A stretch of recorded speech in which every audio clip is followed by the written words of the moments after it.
In 1895, American heiresses were literally sold for $2.5 million each to British aristocrats who treated them like breeding stock. The going rate for a duke was higher than for an earl, and your father paid top dollar for yours. Hey, if these stories help you sleep, a like or subscribe would be cool. Also drop where you're listening from and the time. I always read the comments, and it's crazy seeing people from like Australia and Norway on the same video. Alright, let's head back to 1895. Trust me, it's gonna be quite a ride. But first, get comfortable. Seriously, adjust those pillows, pull up that blanket, because where we're going, you're gonna want to be cozy. The first thing that hits you is the air. Heavy, damp, and tasting of coal. London, 1895. Your eyes adjust to the grey morning light filtering through unfamiliar curtains. The bed beneath you isn't the one you grew up with in your family's New York mansion. This one's older. Heavier, the sheets are fine linen but smell faintly of mildew that never quite leaves these ancient houses. Your body aches in places you didn't know could ache. The ocean crossing took 8 days. 8 days of your mother drilling you on proper etiquette while your stomach heaved with each Atlantic swell. 8 days of trying not to cry as America disappeared behind you, possibly forever. Unlike your cozy bed at home, this mattress is stuffed with horsehair that pokes through in places, and the room is freezing despite it being May. Welcome to your new life as a duchess. You sit up slowly, and that's when reality crashes down again. The ring on your left hand catches the light, diamonds and sapphires set in platinum, passed down through your husband's family for 3 centuries. It's heavy, too big for your finger. Like everything else here, it wasn't made for you. Good morning, Your Grace. The voice startles you. A maid, no, your lady's maid, stands by the fireplace. You didn't hear her come in. She's been waiting, watching you sleep. In your family's New York home, servants knocked. Here, they appear like ghosts, always present, always observing. "Shall I open the curtains fully, Your Grace?" she asks, her accent making the words sound like a different language entirely. You nod, because what else can you do? You're no longer Charlotte Miller from Fifth Avenue, you're Her Grace, the Duchess of Harrington, and you have absolutely no idea what that means. The curtains part, and London spills into your bedroom, or rather, one of your bedrooms in one of your houses. Harrington House occupies almost an entire block of Mayfair. It has 64 rooms, 11 fireplaces, and a staff of 38 people who now answer to you. A 20-year-old American who, until yesterday, had never managed anything more complicated than her social calendar. His Grace requests your presence for breakfast in the morning room at 9 o'clock, the maid says, already laying out your clothes. Not the clothes you brought from New York. Those were quietly removed from your trunks last night. Apparently, American fashion wouldn't do for a duchess, even an American one. Your stomach twists. You've been married for exactly 16 days, most of which were spent on a ship. Your husband, the Duke, is practically a stranger, a 40-year-old man with cold eyes and a title that's been in his family since the Norman Conquest. You met him exactly 3 times before the wedding, always with chaperones present. "What time is it now?" you ask, your voice sounding small in the vast bedroom. 8:15, Your Grace. 45 minutes. You have 45 minutes to transform from terrified American girl to English duchess. You want to pull the covers back over your head and vanish, but that's not an option anymore. Your father paid too much for this title for you to hide. Okay? Picture this. You're standing in front of a mirror while 3 women you've never met before are literally dressing you. Not helping you dress, dressing you like you're a doll. One holds your corset strings, pulling until your ribs creak and your breath comes in shallow gasps. Another pins your hair into a style you've never worn. The third kneels at your feet, sliding on silk stockings because apparently a duchess doesn't even put on her own socks. "Is this really necessary for breakfast?" you manage to ask between constricted breaths. Your lady's maid, Stevens, you think her name is, looks scandalized. "His Grace expects proper appearance at all times, Your Grace." Of course he does. The Duke of Harrington, your husband, expects a lot of things. Proper appearance, proper behaviour, proper breeding eventually. That's what you're here for, after all. $2 million for a title, a bloodline for an heir, a business transaction dressed up as a love match. The dress they pour you into is navy blue silk with a high collar and too many buttons. It's beautiful in a severe English way, nothing like the colourful gowns you wore in New York. It makes you look older, more serious, less American. When they finish, you hardly recognise yourself. The woman in the mirror could be anyone, any English lady with enough money and breeding to look this polished at breakfast time. Is this what your mother wanted when she paraded you through London society last season? Is this what your father paid for? You're guided through corridors lined with ancestral portraits, all of them staring down with the same cold eyes as your husband. Distant relatives, now yours by contract if not by blood. The house is a maze designed to impress rather than welcome. Your footsteps echo on marble floors past furniture that hasn't been moved in centuries. The morning room is smaller than you expected, but still intimidating with its silk-covered walls and views of the private garden. And there he is, the Duke, your husband, reading a newspaper as if this were any ordinary day. "Ah, Charlotte," he says without looking up. Not "my dear," or even "good morning." Just your name, spoken as if remembering it requires effort. "I trust you slept well."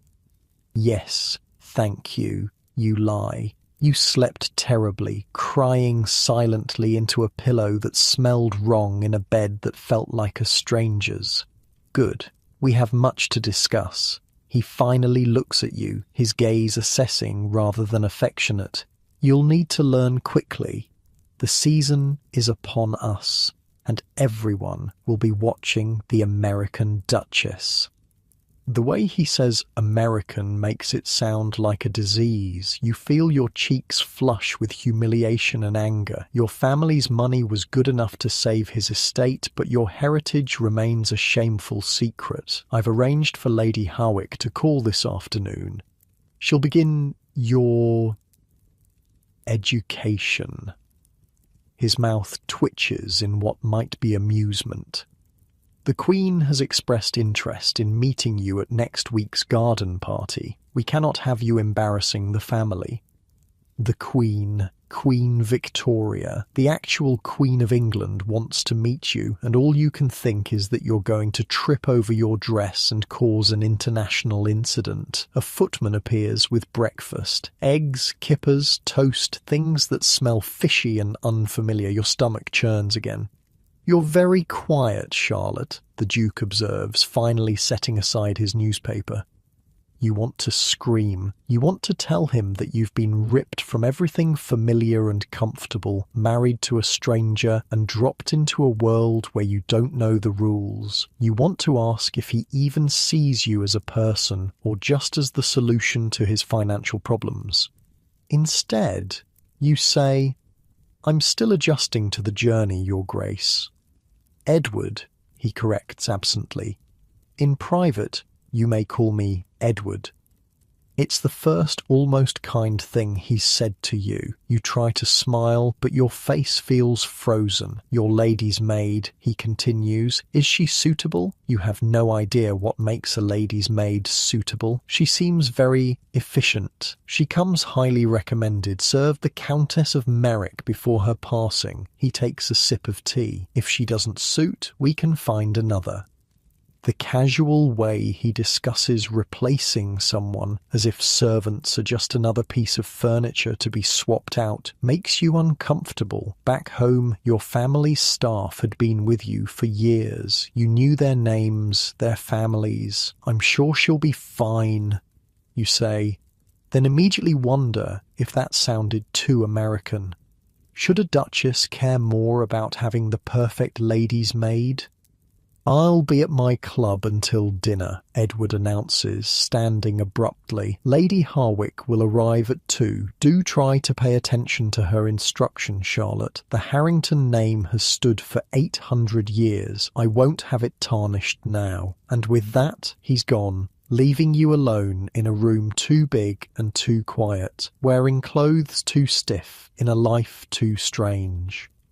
Hold up. Let me paint you a picture of what happens next. The moment your husband leaves, a small army of servants appears, as if they've been hiding behind the curtains. The butler wants to know your preferences for dinner. The housekeeper needs approval for the weekly menus.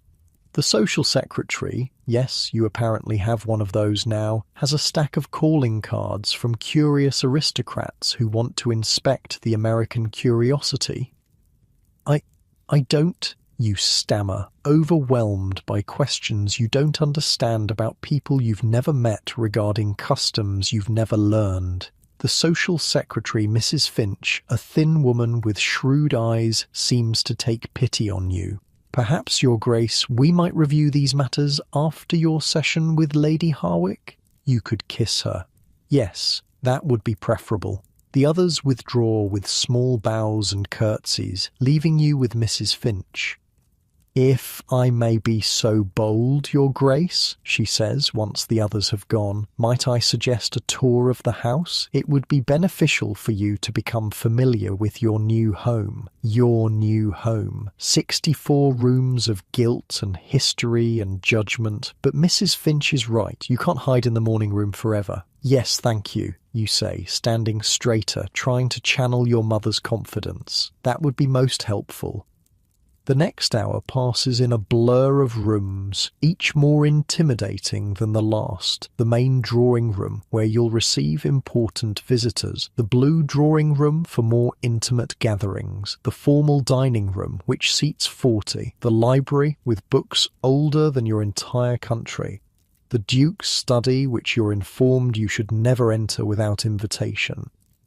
Your brain swims with rules. Never use the grand staircase when the small one will do. Never address the butler in front of guests. Never wear diamonds before evening. Never, never, never appear anything less than perfect. By the time you reach the portrait gallery, your head is pounding. Generations of Harringtons stare down at you, men with Edward's same cold eyes, women with tight smiles who came before you, many of them American heiresses just like you, their fortunes consumed by this ancient house and its insatiable needs. "This is the late Duchess," Mrs. Finch says, stopping before a portrait of a severe-looking woman with Edward's thin mouth. His Grace's mother. You study the painting, looking for clues about the family you've married into. The woman looks proud, unyielding. There's no warmth in her painted eyes. What was she like, you ask, hoping for some insight. Mrs. Finch hesitates, her professional demeanour slipping for just a moment. "She was devoted to maintaining the dignity of the Harrington name, Your Grace," which tells you absolutely nothing and everything all at once. "And this," Mrs. Finch continues, moving to the next portrait, "is the 8th Duke and Duchess, American like yourself. The woman in this painting is younger, prettier, with something sad around her eyes despite her formal pose. Another dollar princess, another American girl sold to save an English title. What happened to her, you ask, unable to look away from those sad eyes. She died quite young, Your Grace. Childbed fever after delivering the heir." Your stomach drops. Of course, the heir. That's what awaits you too. Pregnancy, childbirth, producing the next duke to continue this ancient line. It's what your father paid for, what Edward expects, what England demands of you. In your head, you're screaming, "This is how I die.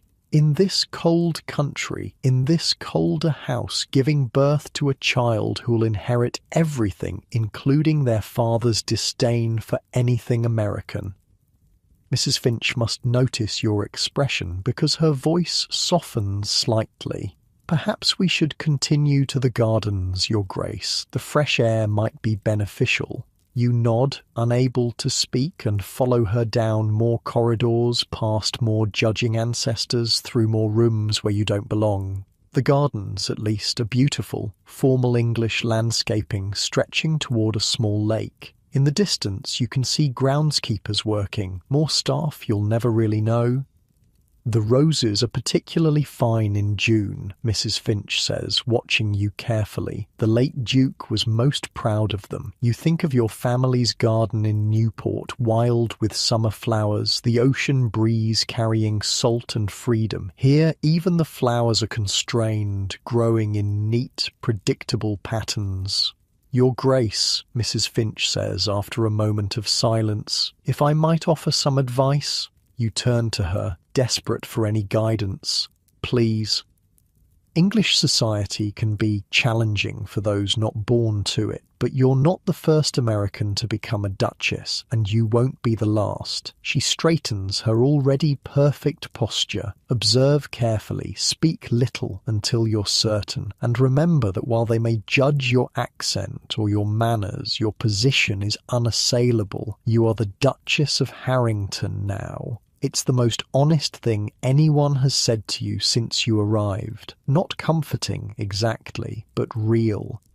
"Thank you, Mrs. Finch," you say, meaning it. A clock chimes somewhere in the vast house. Mrs. Finch checks her watch. "Lady Harwick will arrive shortly, Your Grace. We should return to prepare for her visit." You take one last look at the garden, at the tiny piece of England that's supposedly yours now, and follow Mrs. Finch back into the mausoleum you're expected to call home. The house feels even larger from the inside than it did from your carriage last night. The ceilings soar so high they disappear into shadow. The furniture, mostly 18th century by the look of it, seems designed for discomfort rather than use. Everything gleams with the labour of servants you'll never fully see. "Your Grace, if I may," Mrs. Finch says as you approach the main staircase. "Lady Harwick is traditional in her views. It would be wise to listen more than speak during your first meeting." Great. Another person who's going to find you hopelessly American and unsuitable. "I understand." "Very good, Your Grace. Stevens will assist you in changing for Lady Harwick's visit." "Changing? Again? Is this outfit not appropriate?" You gesture to the navy silk dress you've been wearing for barely 3 hours. Mrs. Finch's expression doesn't change, but you sense her internal wincing. "Morning attire is not suitable for afternoon callers, Your Grace. Stevens will have prepared something more appropriate." "Of course. Heaven forbid you wear the same dress for an entire day." You nod and head upstairs, each step feeling heavier than the last. Your bedroom? No, the Duchess's bedroom, which still feels like someone else's space, has been tidied in your absence. Stevens is already waiting with yet another outfit laid out on the bed. "Lady Harwick is quite punctual, Your Grace," she says by way of greeting. "We should begin dressing immediately." And so the process starts again. Unlacing, relacing, pinning, buttoning. This dress is dark green with elaborate beading that weighs a ton. The corset is tightened even further if that's possible. Your hair is adjusted, your face powdered, your entire being reshaped into something alien. "Will I need to change again before dinner?" you ask, trying not to sound as exhausted as you feel. "Of course, Your Grace. Dinner requires evening dress." Stevens says this as if it's the most obvious thing in the world. You close your eyes briefly. 4 outfits in one day. In New York, you might change for a special dinner or ball, but not just to sit in different rooms of your own house. Your Grace, Stevens says, breaking into your thoughts. Lady Harwick has arrived. You brace yourself, pulling your shoulders back despite the protest of your corseted ribs. Time to meet the woman who's going to teach you how to be English. Lady Harwick is waiting in the smaller drawing room, a tiny bird-like woman dressed entirely in black despite not being in mourning. Her grey hair is pulled so tightly into a bun that it seems to stretch her skin, giving her a perpetually surprised expression. She doesn't stand when you enter, which you're pretty sure is a deliberate slight. So, she says, examining you through a lorgnette, you're the American, not Your Grace or Duchess, just the American. You force a smile and extend your hand. Charlotte Harrington. It's a pleasure to meet you, Lady Harwick. She ignores your hand, which hovers awkwardly in the air before you withdraw it. Sit, she commands, gesturing to a chair opposite hers. You sit, trying to maintain your dignity despite the humiliation burning in your cheeks. Let us be clear from the beginning, Lady Harwick says, setting aside her lorgnette. You have purchased a title that has been in Edward's family for centuries. Your father's railroad money may have saved Harrington House, but it does not automatically make you worthy of being its mistress. The brutal honesty takes your breath away. In New York, people might gossip behind your back, but no one would ever be this direct to your face. You begin, but she cuts you off with a raised hand. I am not interested in your feelings, child. I am here at Edward's request, to ensure you do not embarrass him or the Harrington name. You will listen, you will learn, and you will become what England requires of you. In your head, you're thinking, your brain's doing the math. No bath for 3 months. Death by smell. Except it's not smell that's going to kill you here. It's these people with their rigid rules and colder hearts. But outwardly, you simply nod. What else can you do? You're alone in a foreign country, married to a stranger, surrounded by people who see you as nothing more than a walking bank account. Good, Lady Harwick says, apparently satisfied with your submission. We shall begin with the basics, the proper forms of address for various ranks of nobility. And so begins your education as a duchess. For the next 2 hours, Lady Harwick drills you on an endless list of rules. Never address a duke before he addresses you, unless you outrank him by marriage, which you now do in some cases, a fact that seems to pain Lady Harwick physically. Never turn your back on someone of royal blood. Never discuss politics, religion, or money in polite company. Your head spins with titles and protocols, earls versus viscounts, younger sons of marquises, dowager duchesses, lady this and lord that, each with their own precise form of address that will mortally offend them if you get it wrong. Your posture is atrocious, Lady Harwick announces suddenly. Stand, you obey, rising on legs that have gone numb from sitting so long. Back straight, shoulders down, chin parallel to the floor, she demonstrates, her own posture impossibly rigid. A duchess does not slouch. You try to mimic her stance, feeling like a performing monkey. Better, she concedes reluctantly. Now walk to the window and back. You do as instructed, painfully aware of her critical gaze. Smaller steps, she snaps. You're not racing to catch a streetcar. English ladies glide, they do not stride. For the next 15 minutes you walk back and forth across the drawing room, adjusting your pace, your posture, the position of your hands, until Lady Harwick is marginally satisfied. We shall work on your curtsy tomorrow, she says finally, and your accent. That flat American sound must be softened. Even the way you speak isn't good enough. You swallow hard against the lump forming in your throat.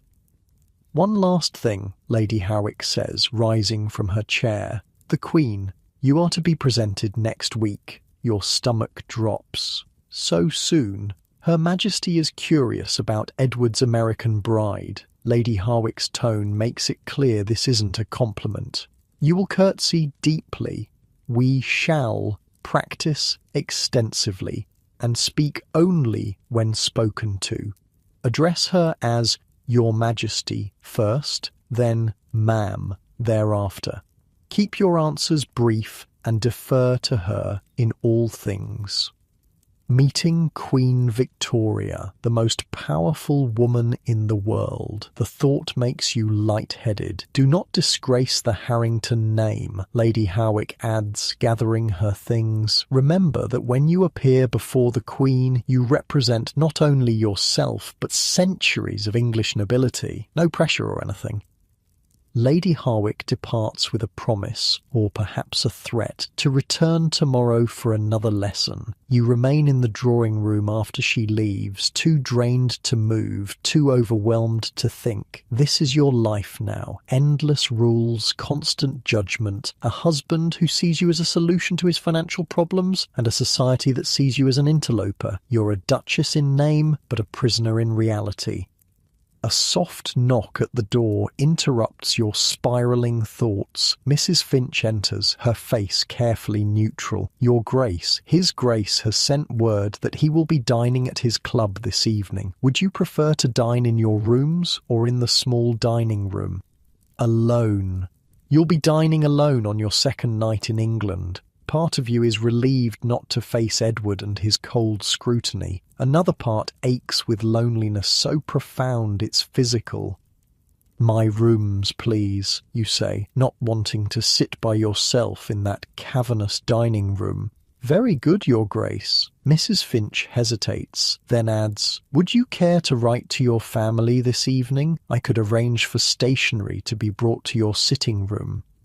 The mention of your family breaks something inside you. Your mother, who pushed for this match with single-minded determination. Your father, who treated your marriage like a business merger. Your sisters, who envied your fairy tale wedding to a duke. Do any of them understand what they've sentenced you to? Yes, you manage to say. Thank you.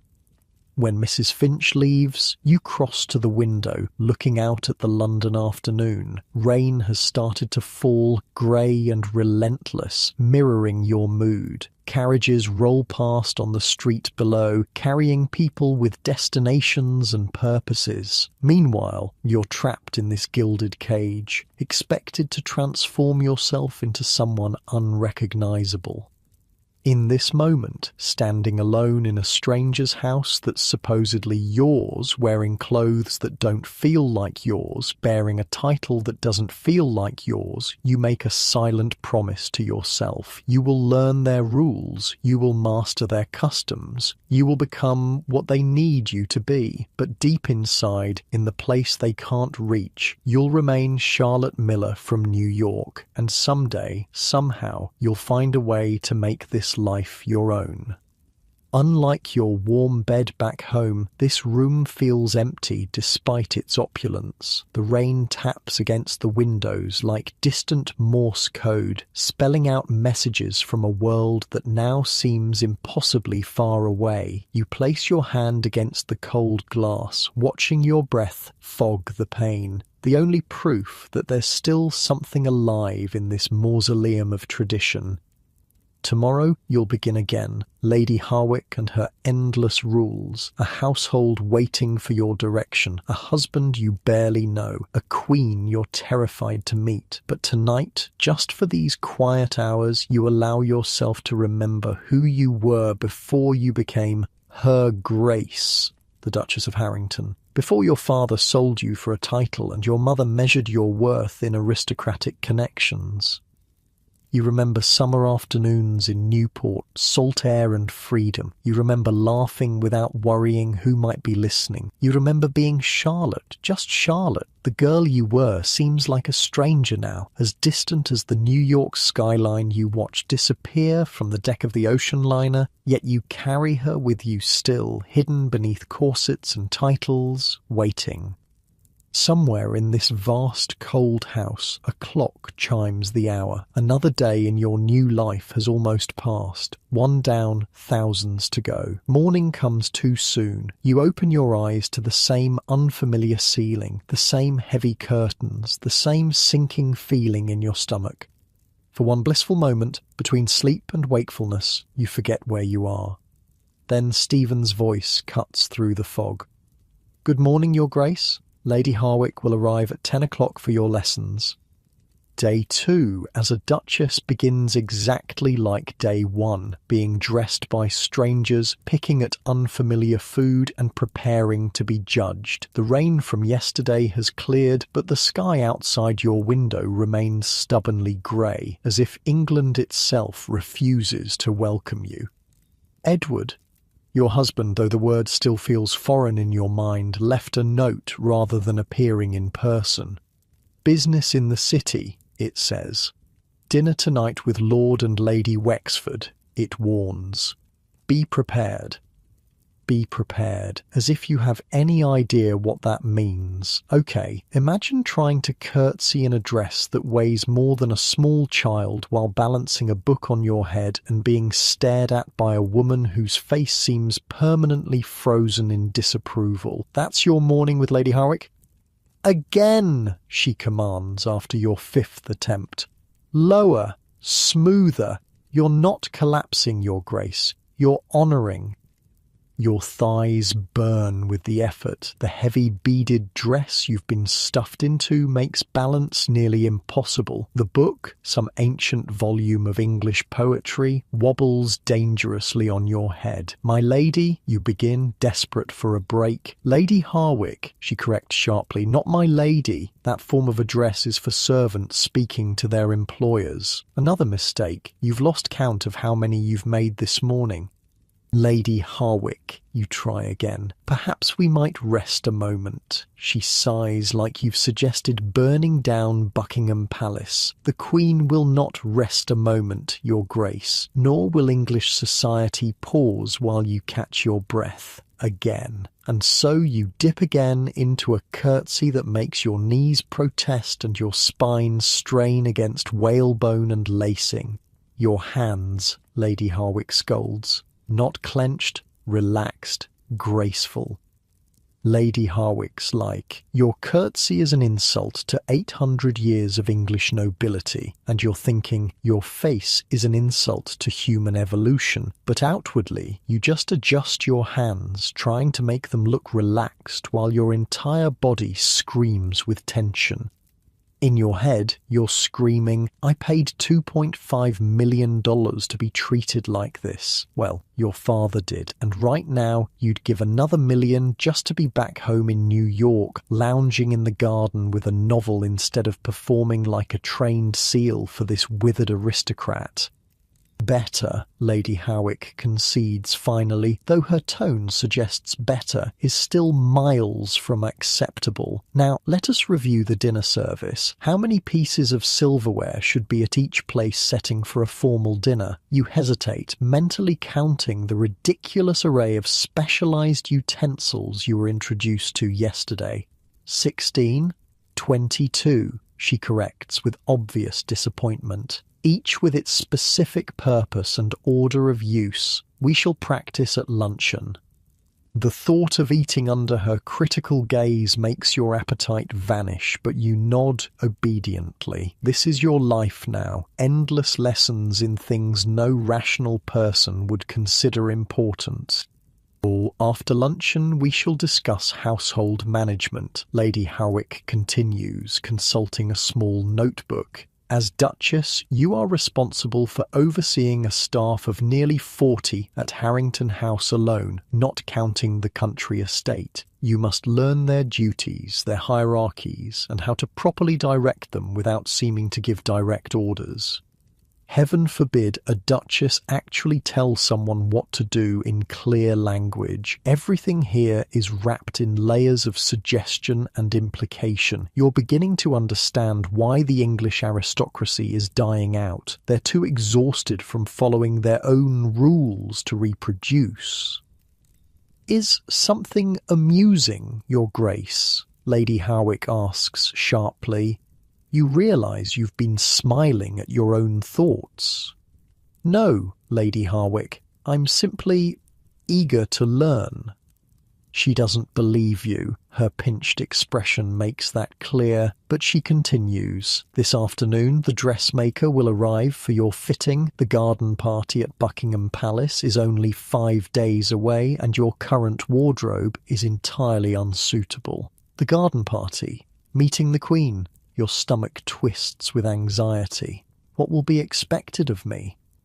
To be silent unless spoken to curtsy properly, to represent the Harrington name with dignity. Lady Howick closes her notebook with a snap. In short, to be English, not American, for at least one afternoon. The morning drags on. You practice walking with books on your head. You memorize the correct order of precedence for seating aristocrats at dinner. You learn which fork is for shellfish and which for dessert. By luncheon, your brain feels stuffed with useless information, none of which seems designed to help you navigate your actual life. The dining room, the small one, which still seats 12 comfortably, is set for 3. Lady Howick, you, and to your surprise, Edward has returned from his business in the city. Charlotte, he greets you with a brief nod. Lady Howick tells me you're making progress. The way he says it makes it clear the progress is insufficient. You force a smile. I'm trying, your Edward. The garden party, he says, taking his seat at the head of the table. You understand its importance?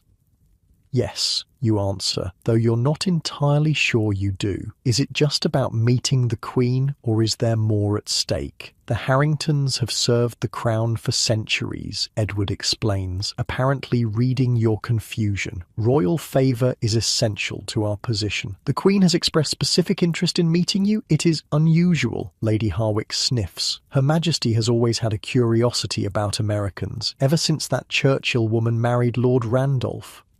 You've heard of Jenny Jerome Churchill, another American heiress who married into British nobility. Her son, Winston, is apparently quite brilliant. Perhaps there's hope for American duchesses after all. The Queen will ask about your family, Edward continues. Your father's business, your education. You will respond truthfully but briefly. No rambling American anecdotes. As if you dare. I understand. Do you? Edward's gaze is cool. Everything we have, this house, our position, the Harrington legacy, depends on maintaining proper relationships. The Queen's favour, society's respect. These are not trivial matters, Charlotte. In other words, don't embarrass him. Don't remind anyone that he had to marry American money to keep his precious legacy intact. Don't be too American. I won't disappoint you, you say, the words tasting bitter. The servants begin serving luncheon, some kind of clear soup that smells faintly of herbs. You watch Lady Howick carefully, mirroring her every move. Napkin just so, spoon from the outside in, sip, don't slurp, back straight, shoulders down. The Wexfords, Edward says after a moment of silence. They're dining with us tonight. The Earl is a close friend from school. His wife is traditional. Another test, another opportunity to fail. I look forward to meeting them, you lie. Lord Wexford serves on several important committees with his grace, Lady Howick adds. Their connection is valuable to the Harrington interests. Everything here is about connections, about invisible threads of influence and favour. In New York, power was simpler. Whoever had the most money won. Here, it's about bloodlines and traditions and unspoken alliances stretching back generations. Luncheon passes in a blur of corrections from Lady Howick. Your soup spoon is angled wrong. You've taken too large a bite of fish. Your posture has slipped. By the time the dessert arrives, some sort of blancmange that quivers unnervingly on the plate. You're so tense your jaw aches from clenching. Edward, meanwhile, seems oblivious to your distress. He discusses estate matters with Lady Howick as if you're not present, tenant farmers, crop rotations, repairs needed at the country house. The conversation flows around you, not including you. After luncheon, Edward disappears again with barely a goodbye. Lady Howick leads you to the morning room where a massive ledger awaits. The household accounts, she explains. As Duchess, you must review them weekly with the housekeeper and butler. You open the ledger, confronted by columns of neat figures: coal, candles, meat, fish, wine, wages. The cost of running Harrington House is staggering. No wonder Edward needed your father's millions. I've never managed household accounts before, you admit. Lady Harwick's expression suggests this confession ranks somewhere between admitting illiteracy and confessing to murder. Naturally not. American households are run like hotels, I understand. All vulgar excess and no proper accounting. You think of your mother, who ran your family's New York mansion and Newport cottage with military precision, who knew every servant by name and kept immaculate records of every expense. The assumption that Americans can't manage households properly stings. I'm a quick learner, you say, more sharply than intended. Lady Harwick raises an eyebrow at your tone, but continues. You'll meet with Mrs. Hughes, the housekeeper, every Monday morning, Mr. Phelps, the butler, every Tuesday, the cook every Wednesday to plan menus. Thursday is for correspondence. Friday for charitable works. The Harrington name is associated with several important causes. Your week is being carved up into duties before you've even had a chance to settle in. Every hour accounted for, every action prescribed. When do I? You begin, then stop, unsure how to ask. Yes, Lady Harwick prompts. When do I have time for myself? The question sounds childish, even to your ears. Lady Harwick looks genuinely puzzled. For yourself? You are the Duchess of Harrington now, Your Grace. Your time belongs to your position, your husband, and your future children. Yourself is a luxury you sacrificed when you accepted the title. The truth of it hits you like a physical blow. You didn't just marry Edward. You married an institution, a legacy, a role that will consume you entirely if you let it. The dressmaker arrives at precisely 2 o'clock. Madame Beaumont, a stern Frenchwoman with pins clenched between her teeth and measuring tape dangling around her neck like a bizarre necklace. Undress, she commands without preamble. You glance at Lady Harwick, who nods. Apparently, modesty is another luxury duchesses don't enjoy. Stevens helps you out of your dress and corset, leaving you standing in your chemise and drawers while Madame Beaumont circles you like a shark. Americaine, she mutters, measuring your waist with brisk efficiency. Trop mince, too thin. English ladies, they have more substance. Lady Harwick makes a sound that might be agreement. You feel like livestock being assessed at market. Arms up, Madame Beaumont orders, pulling the tape measure across your shoulders. The garden party dress must be perfect. The Queen, she notices everything. For the next hour, you stand nearly naked while 2 women discuss your body as if you're not present. Too thin, shoulders too square from American tennis, complexion too tanned, hair too simply styled. By the time they finish, you feel like every inch of you has been found wanting.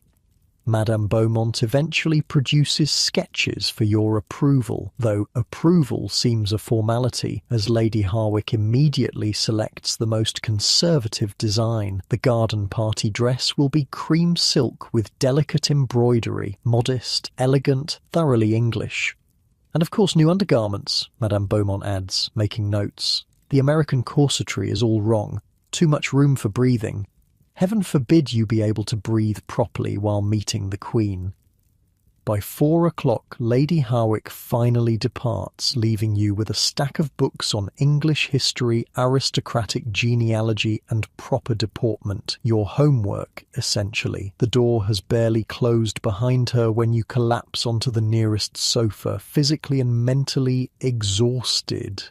Your Grace? You startle at the voice. It's Mrs. Finch, the social secretary, hovering in the doorway. Yes, Mrs. Finch? The calling cards, Your Grace. She approaches with a silver tray piled with small white cards. These arrived today. You should return calls to Lady Pembroke and Lady Harewood tomorrow. They're close to the Queen, and their good opinion would be valuable. More obligations, more tests. You nod wearily. Of course. And Mrs. Finch hesitates, which catches your attention. She's normally so composed. There's a Lady Ashford who's requested to call tomorrow afternoon. She's American, like yourself. Another American married to an Englishman. The thought of speaking to someone who might understand your situation is like a lifeline thrown to a drowning woman. Yes, you say immediately. Please tell her I'd be delighted. Mrs. Finch nods, a hint of sympathy in her eyes. Very good, Your Grace. I'll arrange it for 3 o'clock after your session with Lady Harwick. After she leaves, you remain on the sofa, staring at the ceiling. An American visitor, someone who might understand the isolation, the constant criticism, the feeling of being a foreign object inserted into this ancient machinery. For the first time since arriving in England, you feel a flicker of hope. That flicker dims considerably when Stevens arrives to begin preparing you for dinner. Another elaborate dressing ritual, another gown, burgundy silk this time, with a neckline cut lower than you're comfortable with. Another hour of hair arranging and jewellery selecting. His Grace has instructed that you wear the Harrington rubies tonight, Stevens informs you, opening a velvet box to reveal a necklace of blood-red stones set in heavy gold. The necklace is placed around your throat, its weight surprisingly substantial. In the mirror, you barely recognize yourself. The rubies gleam against your skin like wounds. The gown transforms your figure into something more mature, more imposing. Your hair is arranged in an elaborate style that makes your head ache. You look English. Beautiful, Your Grace, Stevens murmurs, adjusting a final curl. You're not sure beautiful is the right word. Transformed might be more accurate, or erased. The Wexfords arrive precisely at 7. Lord Wexford is a portly man with impressive whiskers and a booming laugh. Lady Wexford is thin, aristocratic, and immediately reminds you of Lady Harwick. The same assessing gaze, the same barely concealed disdain. The American Duchess, Lord Wexford says, kissing your hand with slightly too much enthusiasm. Charming, absolutely charming. How interesting to meet you, Lady Wexford adds, her tone suggesting interesting is not a compliment. We've heard so much about your father's railroads, and there it is, the reminder that you're not really a duchess in their eyes. You're just the daughter of a man with enough money to buy his way into their world. Edward appears at your side, hand at the small of your back, guiding you toward the drawing room. The touch is not affectionate but proprietary, a reminder to perform your role correctly. Charlotte has been working diligently with Lady Harwick, he tells the Wexfords, as a footman serves sherry. The Queen has expressed interest in meeting her at next week's garden party. Indeed, Lady Wexford's eyebrows rise. How unusual. Her Majesty has always had a soft spot for Americans, Lord Wexford says with a chuckle. Ever since young Winston Churchill started making a name for himself, blood will tell, eh? The conversation circles around people you don't know, events that happened before you were born, and subtle social cues you can't begin to decipher. You smile when Edward glances your way, nod at appropriate intervals, and try desperately not to make any obvious mistakes.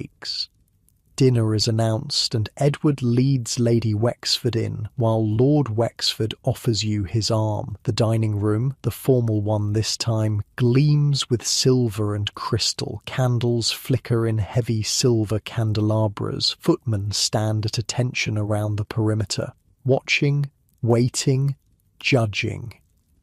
I understand you're to be presented at court as well, Lady Wexford says as the soup is served. After the garden party. You look to Edward, who hasn't mentioned any court presentation. He nods slightly. Yes, arrangements are being made. Another test you haven't been prepared for. Your anxiety spikes. My niece, Lady Mary, is being presented this season, Lady Wexford continues. Such a lovely girl. Properly educated at home, of course, not sent to one of those modern schools. The Wexford bloodline goes back to the conquest, you know. The implication is clear. Lady Mary represents everything you're not. English, properly educated, from an ancient bloodline. How fascinating, you manage to reply, using the exact tone your mother employed when dealing with tedious social climbers in New York. The American educational system is quite different, of course. My schooling included mathematics, sciences, and 3 modern languages in addition to the usual feminine accomplishments. Lady Wexford looks slightly taken aback by your response. Edward shoots you a warning glance. Too American, his eyes say, too direct. But Lord Wexford laughs. Capital, the girl has spirit, Harrington. Good American spirit. That's what the old families need these days. Fresh blood and fresh thinking. Dinner proceeds through its many courses. You navigate the array of silverware successfully thanks to Lady Harwick's drilling. You make appropriate small talk about the weather, dreadful, London society, exclusive, and the upcoming season, promising. You avoid politics, religion, and anything remotely controversial. By the time the ladies withdraw to the drawing room, leaving the men to their port and cigars, you're mentally exhausted from the constant vigilance.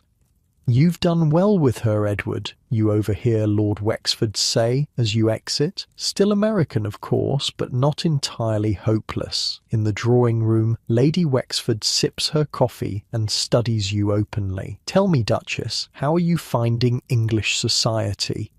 Very different from New York, I imagine. You choose your words carefully. Different in some ways, yes. But fundamentally, society is society wherever one goes. There are always rules to follow and appearances to maintain. She seems neither impressed nor offended by your answer. And your family, they've returned to America? Yes, after the wedding, leaving you quite alone. There's a hint of something almost like sympathy in her voice.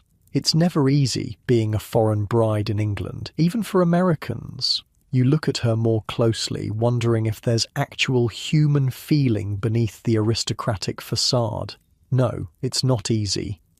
The first year is the worst, she says, surprising you. The loneliness, the constant feeling of being judged and found wanting, the cold. She sips her coffee. English houses are always cold. Have you noticed? Even in summer, you're so startled by this momentary connection that you answer honestly. I thought it was just me. I've been freezing since I arrived.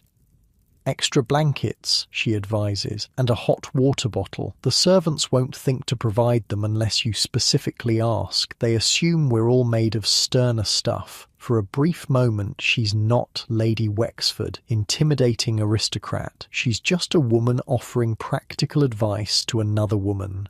Then the moment passes and her expression becomes remote again. You'll adjust, she says, or you won't. The title remains either way.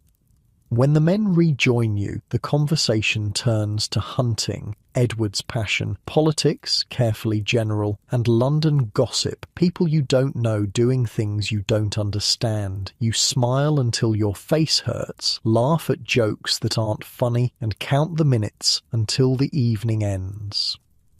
Finally, the Wexfords depart in a flurry of thank yous and promised reciprocal invitations. The door closes behind them and you sag slightly, the tension of the evening catching up with you.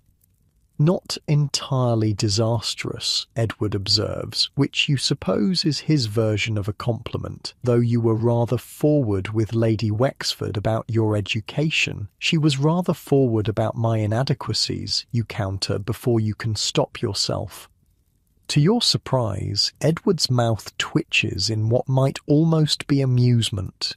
Yes, well, Augusta Wexford would find inadequacies in the Archangel Gabriel. The important thing is that Wexford himself was impressed. His influence with the Queen is significant. Always the Queen. Always influence and connections and appearances. Is there anything in Edward's world that isn't calculated for advantage? I'm tired, you say, suddenly unable to maintain the pretense any longer. If you'll excuse me. He studies you for a moment, then nods.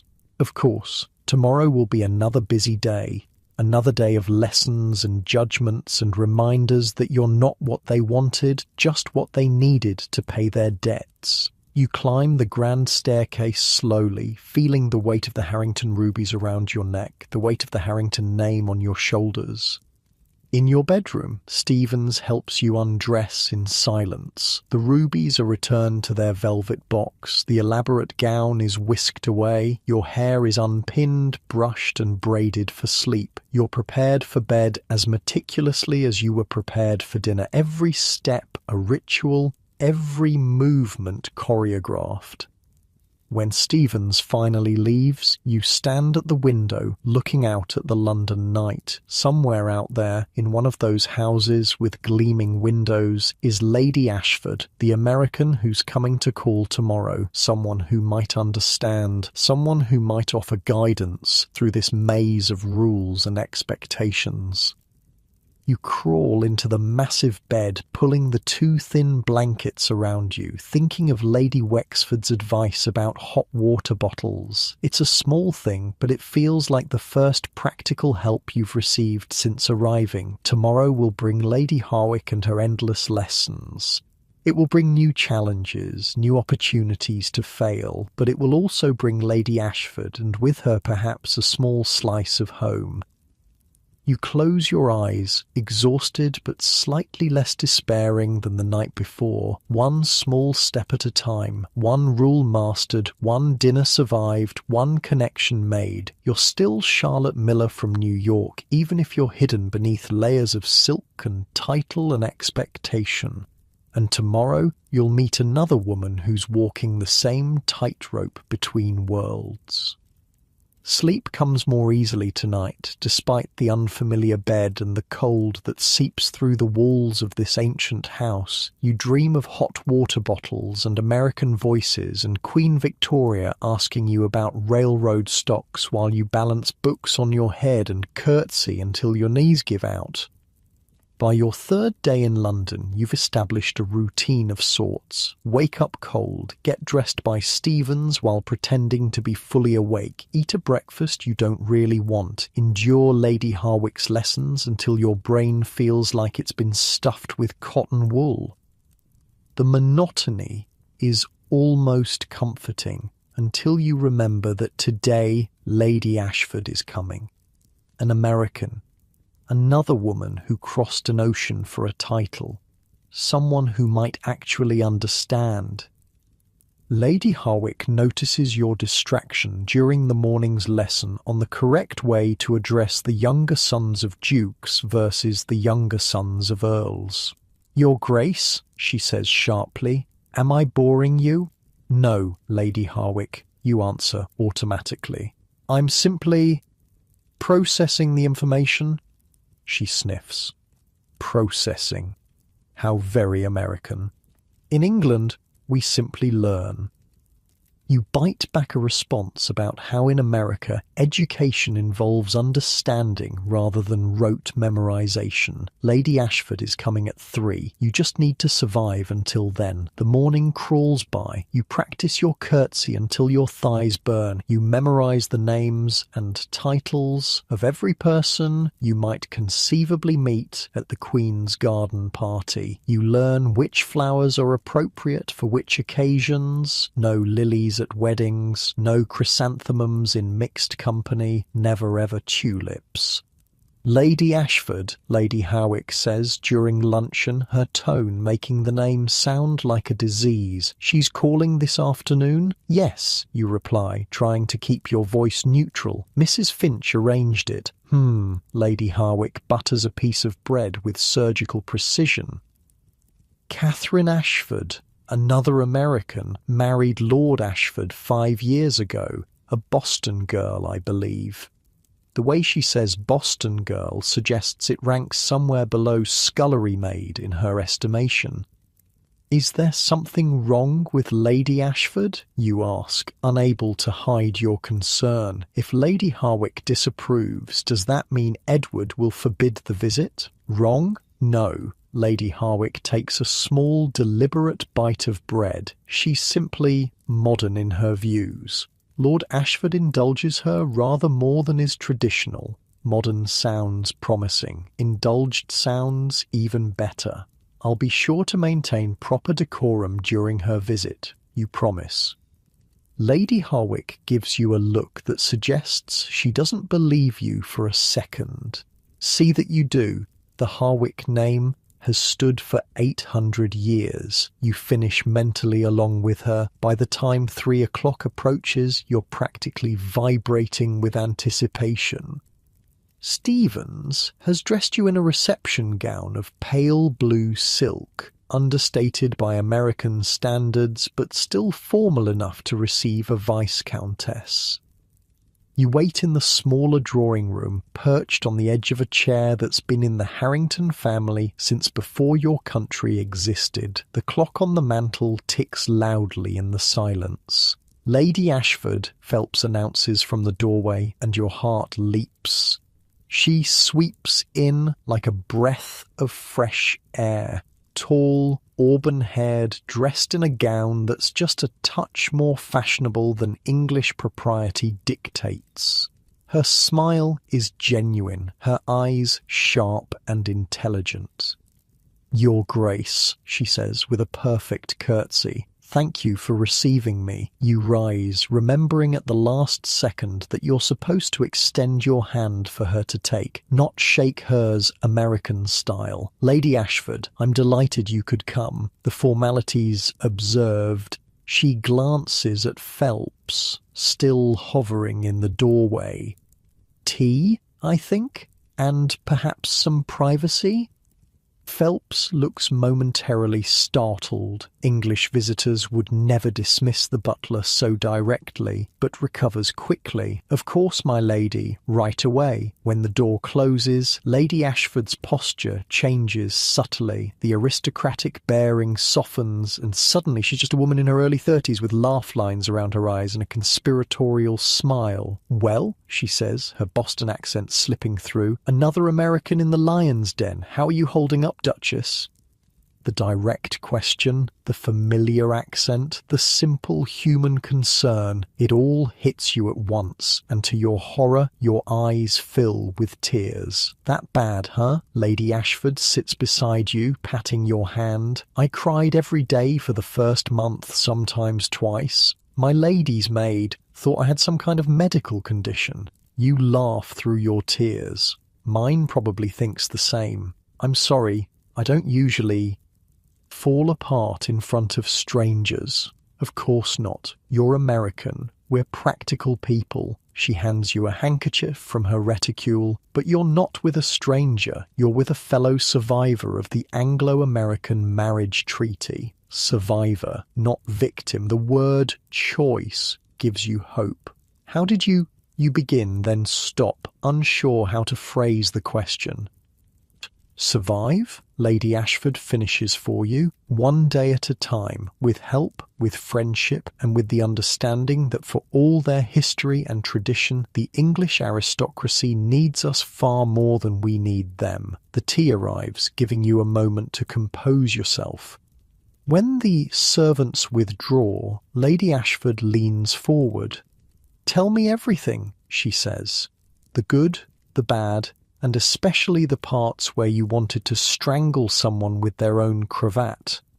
Stay with me here, because this is where it gets weird. For the next hour, you talk more freely than you have since leaving America. Lady Ashford, call me Catherine, please, at least when it's just us." Listens, nods, occasionally laughs, and offers advice born of experience. "Lady Harwick," she says, rolling her eyes when you describe your etiquette lessons. "That woman is a walking fossil, useful for understanding the ancient past, but not much help with the present. She's very knowledgeable. You feel compelled to defend, even though you've thought much worse about your tormentor. Oh, she knows which fork to use and how to curtsy to a dowager duchess, but does she understand what it's like to be a woman in 1895? To have crossed an ocean and left everything familiar behind? To navigate a society that both needs you and resents you?" Catherine shakes her head. "For that, you need friends who've walked the same path." Friends. The word sends a surge of longing through you. Are there many of us? American women married to Englishmen? More than you'd think, and more arriving every season. Catherine's eyes twinkle. We even have a name for ourselves, the Dollar Duchesses, though some of us are just countesses or viscountesses. "The Dollar Duchesses," you repeat, testing the phrase. It sounds slightly vulgar, exactly the sort of term Lady Harwick would faint at hearing.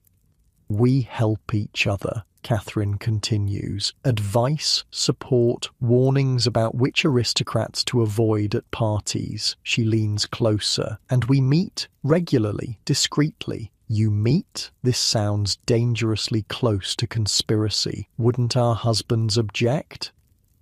"Our husbands," Catherine says with a slight edge to her voice, "are generally too busy with their clubs, their politics, or their mistresses to notice our little gatherings. Besides, we're just ladies taking tea together. What could be more proper?" The way she says it makes it clear these are not just social calls. There's purpose behind these meetings. "When?" you ask, already knowing you'll attend, even if you have to lie to Edward about where you're going.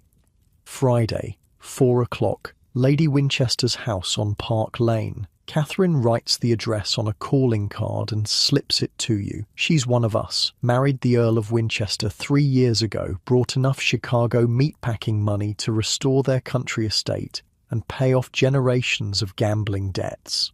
You tuck the card into your sleeve, feeling like a spy with secret information. "I'll be there."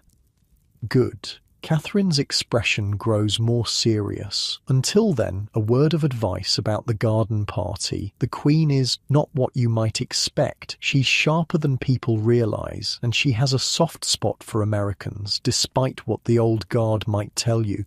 Be respectful, but authentic.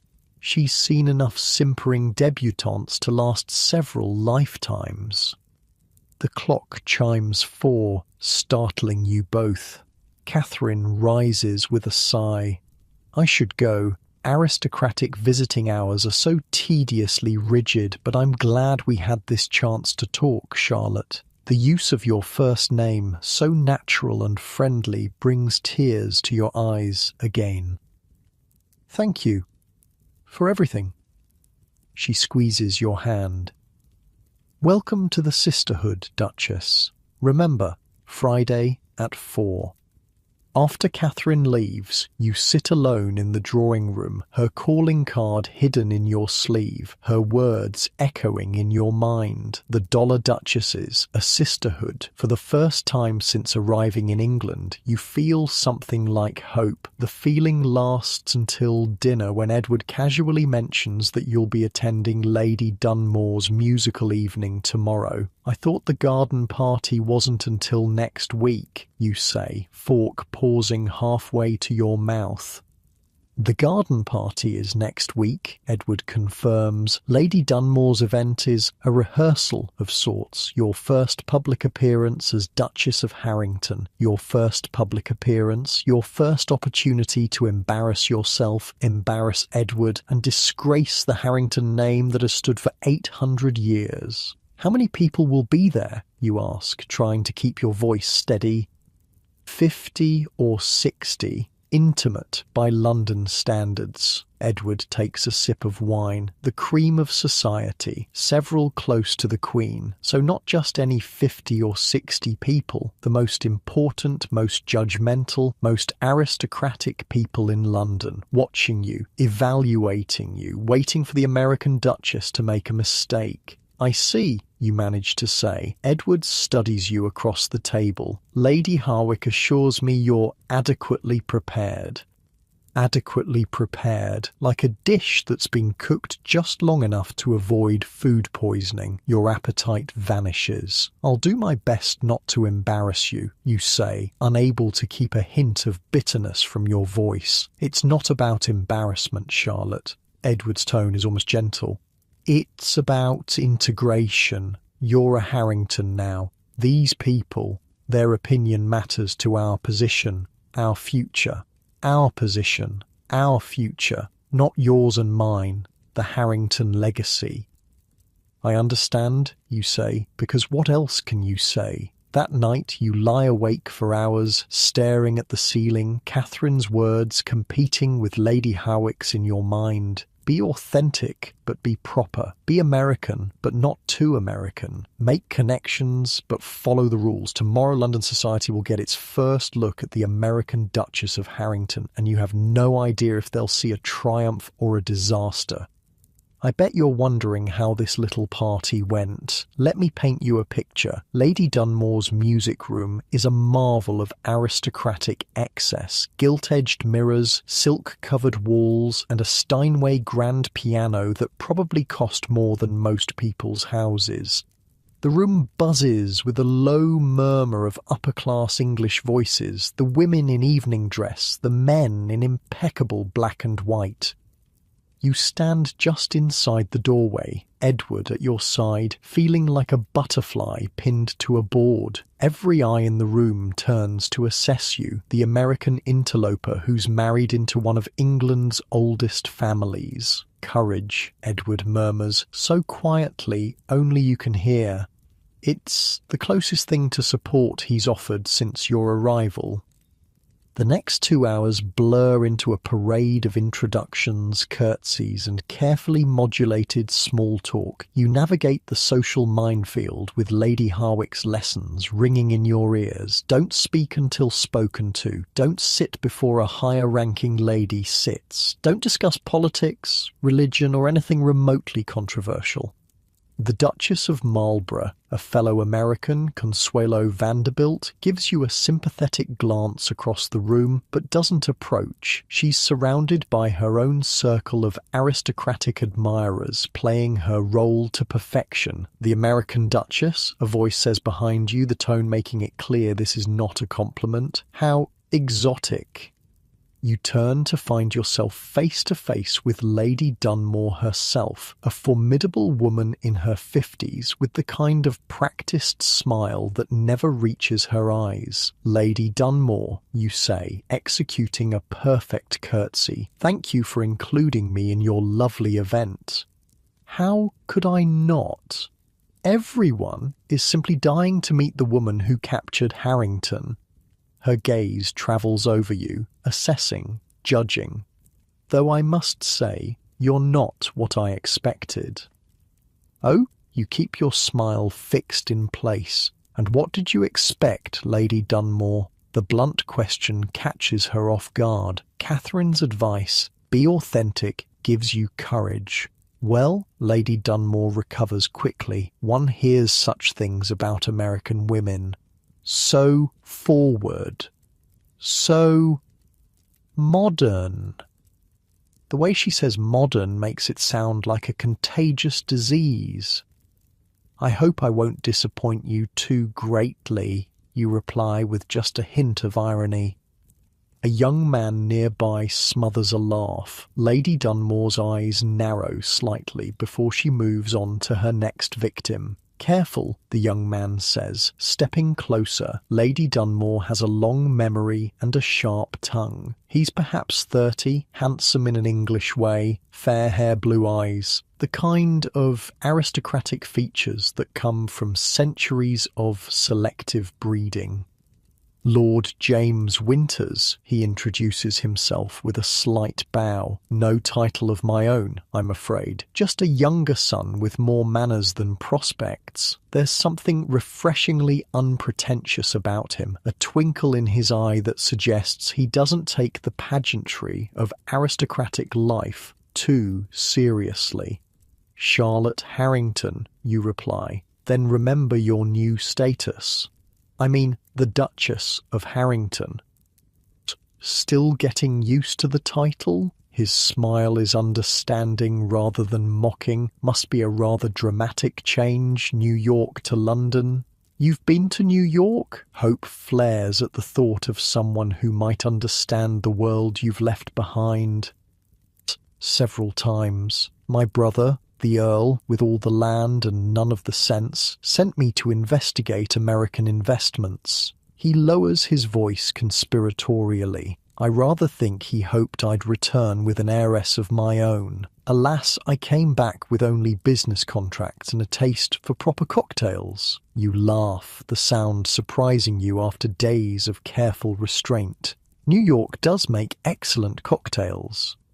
Criminal what passes for a mixed drink in London, Lord James agrees, though I did discover a small establishment near Covent Garden that makes a passable Manhattan. Perhaps Charlotte. Edward's voice cuts through the conversation as he materializes at your side. I see you've met Lord James. There's a coolness in his tone that wasn't there before. You realise with a start that you've been talking to Lord James for several minutes, laughing, enjoying yourself, while Edward was elsewhere in the room. Is that not allowed? Are duchesses supposed to remain silently decorative until their husbands return? Yes, we were just discussing New York, you explain. Indeed, Edward's expression is unreadable. The Countess of Warwick was asking after you. We shouldn't keep her waiting. It's a dismissal, not just of the conversation, but of Lord James himself. The younger man takes it with good grace, bowing slightly to you both. A pleasure, Your Grace, he says. I hope we'll have the chance to continue our discussion of American spirits another time. As Edward leads you away, his hand firm on your elbow, you sense his disapproval. Lord James is known for his appreciation of American women, he says quietly. It would be best to maintain a certain distance.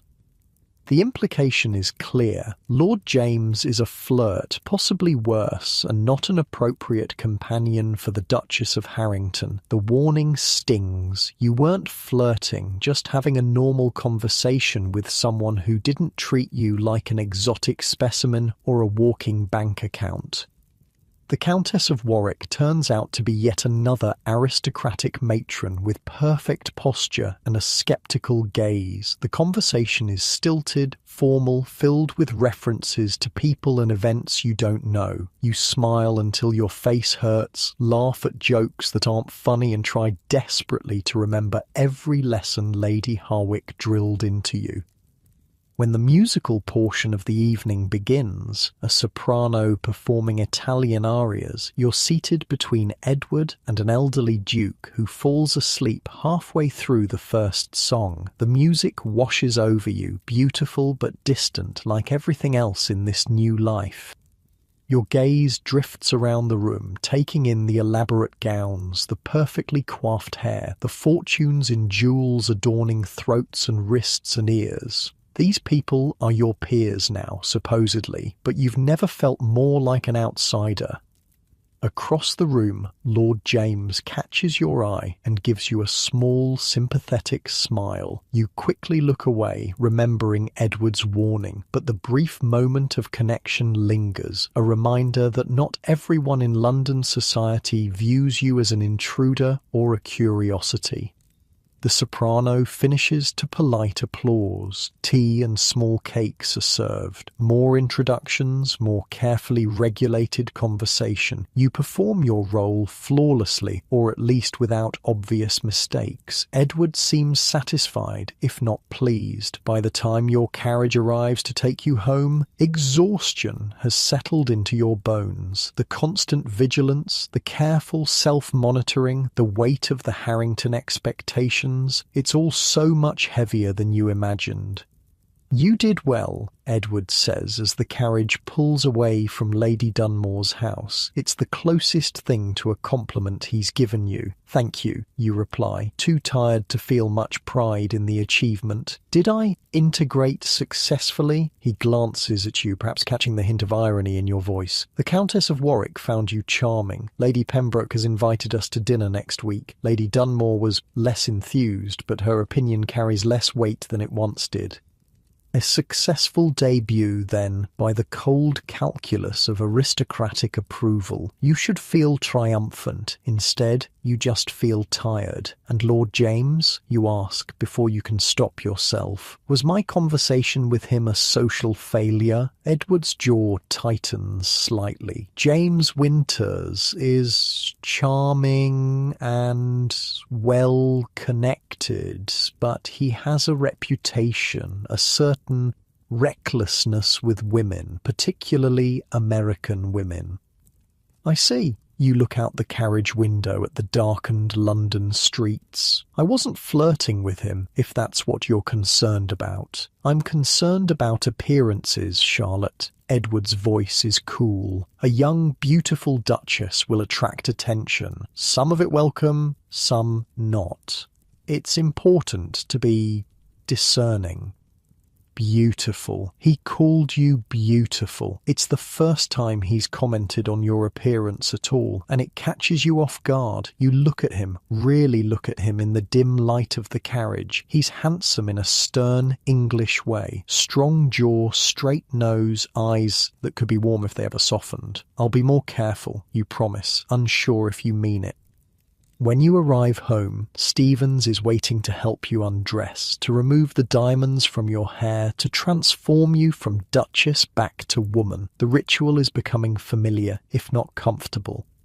Alone in your massive bed, you think about the evening, the judgmental gazes, the careful conversations, the brief moment of genuine connection with Lord James. You think about Catherine and the mysterious meeting of dollar duchesses scheduled for Friday. You think about the garden party looming next week, and the Queen who waits to pass judgment on yet another American bride. Your world has expanded and contracted simultaneously, from the freedom of New York to the gilded cage of aristocratic London. Every step is observed, every word analysed, every action weighted with centuries of expectation. But beneath the silk and diamonds and careful manners, you're still Charlotte Miller from Fifth Avenue. You survived your first public appearance. You made connections, Lady Warwick, Lord James, and most importantly, Catherine Ashford and her sisterhood of dollar duchesses. Small victories, perhaps, but victories nonetheless. Sleep comes more easily tonight, and you dream of Friday afternoons and secret sisterhoods and a future where you might find your footing in this strange new world, where you might even find something like happiness or at least purpose in the life you've been sold into. Tomorrow brings Lady Harwick and more lessons. The day after, another dinner with strangers who'll evaluate your worth based on your accent and your manners. But Friday brings Catherine and the Dollar Duchesses, and for the first time since arriving in England, you have something to genuinely look forward to. Friday arrives with the weight of anticipation. The intervening days have passed in a blur of lessons, formal dinners, and careful conversations. Lady Harwick continues her relentless education, drilling you on everything from the correct way to pour tea, never fill the cup more than 3/4 full, to the proper distance to maintain when walking with various ranks of nobility. 3 steps behind a royal, 2 behind a duke, not your husband, 1 behind an earl or marquess. You absorb it all with outward compliance and inner rebellion. Each rule, each correction, each subtle sigh of disapproval when your American accent slips through, they're all stones in the wall being built around you, but now you have a secret. Catherine and the Dollar Duchesses. A crack in that wall. Edward has been preoccupied with estate business, appearing only at dinner to inquire about your progress with Lady Harwick or to inform you of upcoming social obligations. He seems satisfied with your performance at Lady Dunmore's musical evening, though he hasn't mentioned Lord James again. At breakfast, you gather your courage to mention your plans for the afternoon.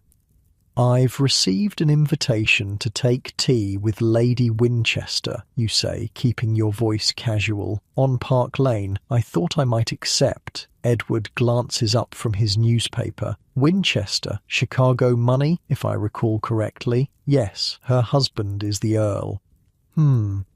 He considers this, and you hold your breath. The Winchesters are well connected, despite their recent elevation. It would be a useful acquaintance.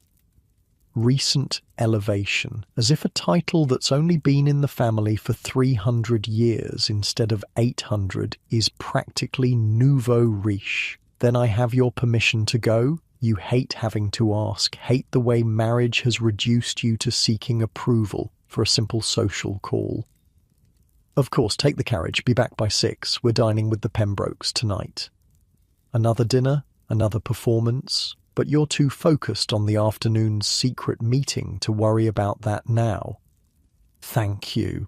I'll be prompt. Lady Winchester's house on Park Lane makes Harrington House look positively modest, a limestone palace with columns and balconies and more windows than you can count. It screams American money married to English title. Footmen in elaborate livery usher you inside through a marble entrance hall where a crystal chandelier the size of a small carriage hangs overhead. Her Grace, the Duchess of Harrington, the butler announces as you enter a drawing room larger than most ballrooms. And there they are, the Dollar Duchesses, 7 women of various ages, all beautifully dressed, all wearing the kind of jewellery that only comes with serious money. All watching you with expressions ranging from curiosity to sympathy to assessment. Catherine Ashford rises first, coming to greet you. Charlotte, I'm so glad you could come. The use of your first name immediately sets the tone. Here, you're not just the Duchess of Harrington, you're Charlotte. Lady Winchester, a striking blonde woman in her 30s, approaches next. Welcome to our little gathering, Duchess. Or should I say, welcome to the American Embassy. The others laugh, and you realise this is an old joke among them. Call me Charlotte, please, you say, and the simple request feels like shedding a heavy cloak. Then I'm Emma, Lady Winchester replies. All that lady business is for public consumption only. She introduces the others. Margaret, Countess of Dorset, Pittsburgh Steel, Louisa, Viscountess Harding, San Francisco Shipping, Pamela, Lady Thornfield, Boston Banking, Clara, Marchioness of Westmere, Philadelphia Real Estate, and Sarah, Duchess of Broughton, New York Finance. Each woman represents a different American fortune, a different English title, a different transaction disguised as a love match. You're ushered to a seat in the circle, a cup of tea pressed into your hands, and suddenly the questions begin. How are you settling in? Has Lady Harwick driven you mad yet? Have you met the Queen? How terrible is your mother-in-law? It's overwhelming, but in the best possible way. Genuine interest, genuine concern, genuine understanding. Ladies, Catherine intercedes finally, let's not terrify her on her first visit. Charlotte's only been in London for a week. A week? Sarah, Duchess of Broughton, widens her eyes. You poor thing, you're still in the what have I done phase. When does that phase end, you ask, only half joking. The women exchange glances. It doesn't, exactly, Emma says carefully. It just evolves. Into what? Resignation, says Louisa. Adaptation, offers Margaret. Strategy, says Clara with a slightly wicked smile. They each tell a piece of their story, how they came to England, how they struggled, how they survived. Emma's husband gambled away half her fortune before she took control of the purse strings. Margaret's mother-in-law tried to send her back to America when she didn't produce an heir in the first year. Louisa discovered her husband had a second family in Scotland. They need our money, Clara says bluntly. But they resent needing it, and they definitely resent us. Not all of them, Catherine amends. Some of the younger generation are different, more accepting, like Lord James Winters, Pamela adds with a knowing smile. I hear he was quite attentive to our newest Duchess at Lady Dunmore's musical evening. You feel your cheeks flush. We only spoke briefly about New York. James is one of the good ones, Catherine says. His brother, the Earl, married an American too, Helen Woodbury from Baltimore. She's abroad at the moment, or she'd be here today. Edward, my husband, warned me about him, you admit. Said he has a reputation with American women. The women exchange glances again, something unspoken passing between them. Lord James appreciates American directness, Catherine says carefully, and yes, he's been linked romantically with several American visitors to London, but he's also a valuable ally, one of the few aristocrats who treats us as equals, not just walking bank accounts. Wait, it gets better. Emma's like, you want to know the real reason most of these English lords warned their wives away from James? He encourages us to maintain some independence, to keep a portion of our money in our own names, to have a voice in how our fortunes are spent. And you're thinking, so basic human dignity is a threat to the aristocracy. Cool. There's a moment of silence as you absorb this. The idea of maintaining financial independence hasn't even occurred to you. Your father transferred your dowry directly to Edward, $2.5 million in railroad stock, the income now controlled entirely by your husband. Is that possible, you ask? To maintain control of your own money? It's not just possible, it's essential, Clara says firmly. My husband nearly bankrupted us both in his first year as Marquess. I had to take drastic measures. She threatened to return to Philadelphia and stop the flow of funds, Emma explains with admiration. The Marquess sobered up very quickly. I still handle all the estate finances, Clara adds. Henry has an allowance, like a child. It's humiliating for him, but better than debtor's prison. The thought of Edward on an allowance is so absurd you almost laugh. He's the Duke of Harrington. He has 800 years of aristocratic authority behind him, and yet I don't even know the state of the Harrington finances, you confess. I've seen the household accounts, but nothing about the estate itself. The women exchange significant looks. That's your first task then, Catherine says. Knowledge is power, Charlotte. Find out exactly what your money is paying for. The conversation shifts to other matters: the upcoming season, the garden party at Buckingham Palace, the latest gossip about the Prince of Wales and his many mistresses, but your mind keeps returning to the finances, to the possibility that you might have more control than you realised. "We meet every Friday," Emma tells you as the gathering winds down. "Sometimes here, sometimes at Catherine's, occasionally at Broughton House when Sarah's husband is away." "Which is often," Sarah adds dryly. "The Duke finds Paris more entertaining than his wife." "Will you join us next week?" Catherine asks. "After your garden party? We'll want to hear all about the Queen." "Yes," you say without hesitation. "Yes, I'd like that very much."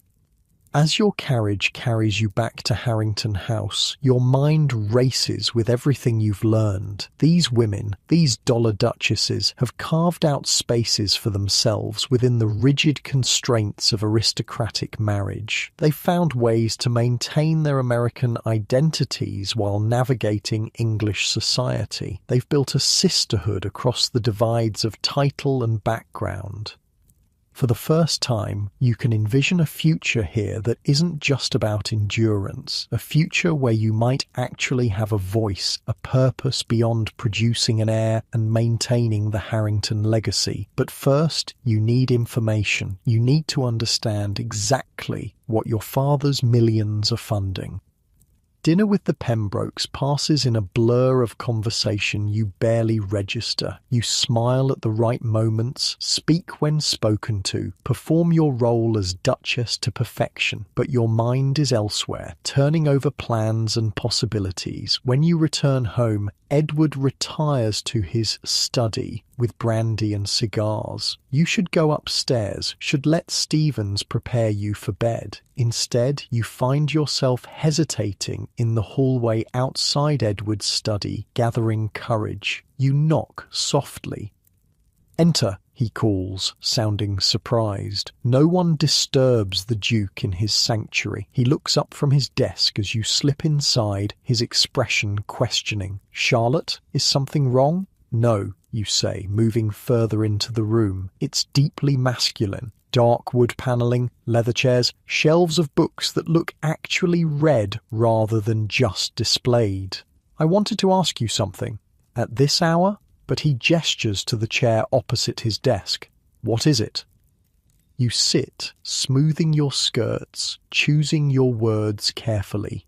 "I realised today that I know very little about the Harrington estates, the finances, the management. In America, my father often discussed business matters with my mother and me. It was educational." Edward's eyebrows rise slightly. "Business matters are hardly appropriate topics for ladies, Charlotte. Perhaps not in England, but I find I'm curious about how our wealth is being utilised."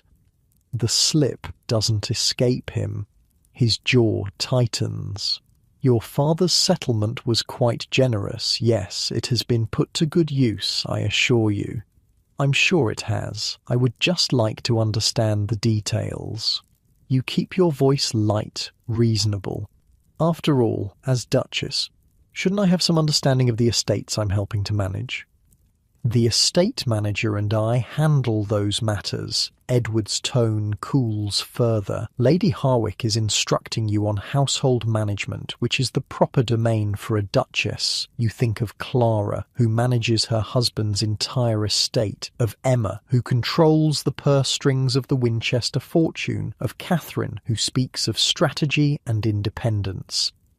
"I understand," you say, rising from the chair. "I just thought it might be helpful if I had a broader picture, but of course, you know best." The slight irony in your tone isn't lost on him. His eyes narrow. "Has something happened, Charlotte? You seem different this evening." You think of the afternoon with the dollar duchesses, of the freedom to speak your mind, to be called by your name, to be seen as a person rather than a title. Not at all, you lie smoothly. I'm simply trying to fulfill my role as Duchess as completely as possible. He studies you for a long moment, then nods. A commendable goal. Perhaps when you're more settled, we can discuss the broader estate matters. For now, focus on your presentation to the Queen. That's of primary importance. It's a dismissal, gentle but firm. You've been denied, but not definitively. A small victory. Of course. Good night, Edward. Good night, Charlotte. You leave his study feeling strangely energized by the encounter. He didn't agree, but he didn't forbid either. More importantly, you asked. You expressed a desire beyond simple compliance. It's a tiny step toward the kind of independence the Dollar Duchesses described, but it's a step nonetheless. Upstairs, as Stevens helps you undress, you catch sight of yourself in the mirror. You look different somehow. Still the same face, the same features, but there's something in your eyes that wasn't there before. A spark, a hint of the woman you might become. The garden party at Buckingham Palace looms just days away. The Queen, the ultimate arbiter of social acceptance, waits to pass judgment on yet another American bride. But now, instead of dread, you feel a flicker of determination. You will meet the Queen, not just as the Duchess of Harrington, but as Charlotte, a woman finding her own path in this strange new world. Sleep comes easily that night, filled with dreams of secret sisterhoods and financial ledgers and a future where you might be more than just a walking dollar sign with a title. The next morning brings an unexpected opportunity. Edward announces at breakfast that he must go to the country estate, Harrington Park, for 2 days to deal with tenant-farmer issues. You'll remain in London, of course, he says. The garden party is Tuesday, and Lady Harwick still has much to cover with you. Of course, you agree, mind already racing with possibilities. 2 days without Edward's watchful presence, 2 days to explore, to investigate, to learn. He leaves after breakfast, the house immediately feeling different without his austere presence, quieter, less oppressive. You proceed through your morning lesson with Lady Harwick with renewed patience, knowing that the afternoon will be yours.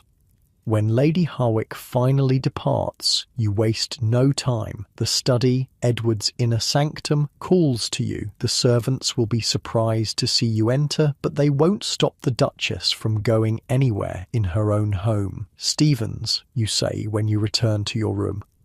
I'll be reviewing some correspondence in His Grace's study this afternoon. I'm not to be disturbed unless it's urgent. Stevens looks startled but nods. Yes, Your Grace. The study feels different without Edward in it, less intimidating, though still undeniably masculine. You move around the space, taking in details you missed last night. Family photographs in silver frames, military medals in a display case, a map of the Harrington holdings spread across one wall, marking thousands of acres across 3 counties. I know, sounds fake, but wait. You know the financial records must be here somewhere. Edward wouldn't trust anyone else with such sensitive information. The desk seems the obvious place to start, but you hesitate. Searching your husband's desk feels like a violation, a breach of the trust that's supposed to underpin marriage. But then, what kind of trust exists in a marriage arranged for money and title? Edward has never pretended to love you. He's never even pretended to particularly like you. You are a means to an end for him. Financial salvation wrapped in an appropriate aristocratic package. Decision made. You begin with the desk drawers. Most contain what you'd expect. Writing paper, pens, sealing wax, the everyday tools of correspondence. But the bottom drawer is locked. You sit back, frustrated. Of course it wouldn't be that easy. Your gaze travels around the room, looking for where a key might be hidden. That's when you notice the book on the side table, a volume of Shakespeare's histories, a ribbon marking a place. Edward reading Shakespeare doesn't quite fit with your understanding of him. Curious, you pick up the book, open it to the marked page. Henry V, and there, nestled in the binding, is a small brass key.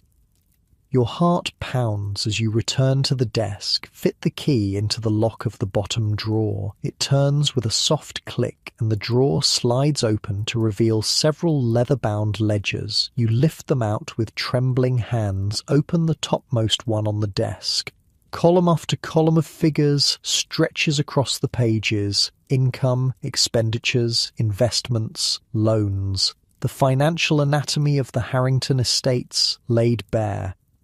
It takes you a moment to make sense of it all. Your father taught you to read financial statements, an unusual education for a young woman, but one he insisted on. Never trust anyone else with your money, he would say. Not even your husband, especially not your husband. As the figures begin to coalesce into meaning, a picture emerges that makes your stomach clench. The Harrington estates were not merely in difficulty before your marriage, they were on the verge of complete collapse. Mortgages on the London house, on the country estate, on properties you didn't even know existed, gambling debts, failed investments, loans from moneylenders at ruinous interest rates. And then, the week after your wedding, a transformation. Debts paid, mortgages cleared, investment accounts established, a financial resurrection made possible by your father's millions. But what truly chills you is the second ledger, the current accounts. Money flowing out as quickly as it had flowed in, new loans, new debts, racing losses, and a recurring payment to someone identified only as L, substantial sums delivered monthly to an address in Chelsea. You sit back, mind reeling. At the current rate of expenditure, even your vast dowry will be depleted within 5 years. And then what? What happens to the Duchess of Harrington when the dollars run out? The sound of the front door opening startles you from your thoughts. Voices in the hall. Edward's voice. He's returned early. Heart racing, you quickly return the ledgers to the drawer, lock it, replace the key in the Shakespeare volume. You're barely out of the chair when the study door opens. Edward stops short at the sight of you, his expression shifting from surprise to suspicion. "Charlotte, what are you doing in here?" You force a smile, mind scrambling for an explanation. "I was looking for something to read. Lady Harwick suggested I familiarise myself with English history, and I thought you might have something suitable." His gaze travels to the bookshelves, then back to you. Does he believe you? You can't tell. "I'm sorry to have returned so suddenly," he says after a moment. "The situation at Harrington Park was less complex than anticipated. I'll be able to attend the garden party after all." "Wonderful," you manage to say. "I'm glad you'll be there." You move towards the door, eager to escape before he notices anything amiss. But he blocks your path, studying your face with an intensity that makes your pulse quicken. "Are you quite well, Charlotte? You look flushed." "Just a slight headache," you lie. "I thought reading might help distract me." His hand rises, touches your forehead in a gesture that might be concern or might be assessment. "You don't feel feverish. Perhaps you should lie down before dinner." "Yes, I think I will. Excuse me." He steps aside, allowing you to pass, but his gaze follows you out of the room. You can feel it between your shoulder blades, questioning, evaluating. In your bedroom, you sink onto the edge of the bed, mind still processing what you've discovered. The Harrington finances precarious despite your dowry, the mysterious payments to L, the rate at which your father's millions are vanishing. Knowledge is power, Catherine had said. Now you have knowledge. The question is, what will you do with it? You think of the dollar duchesses, each finding her own way to navigate the treacherous waters of aristocratic marriage. Clara, who took control of her husband's finances. Emma, who threatened to cut off funds from America. Catherine, who speaks of strategy and independence.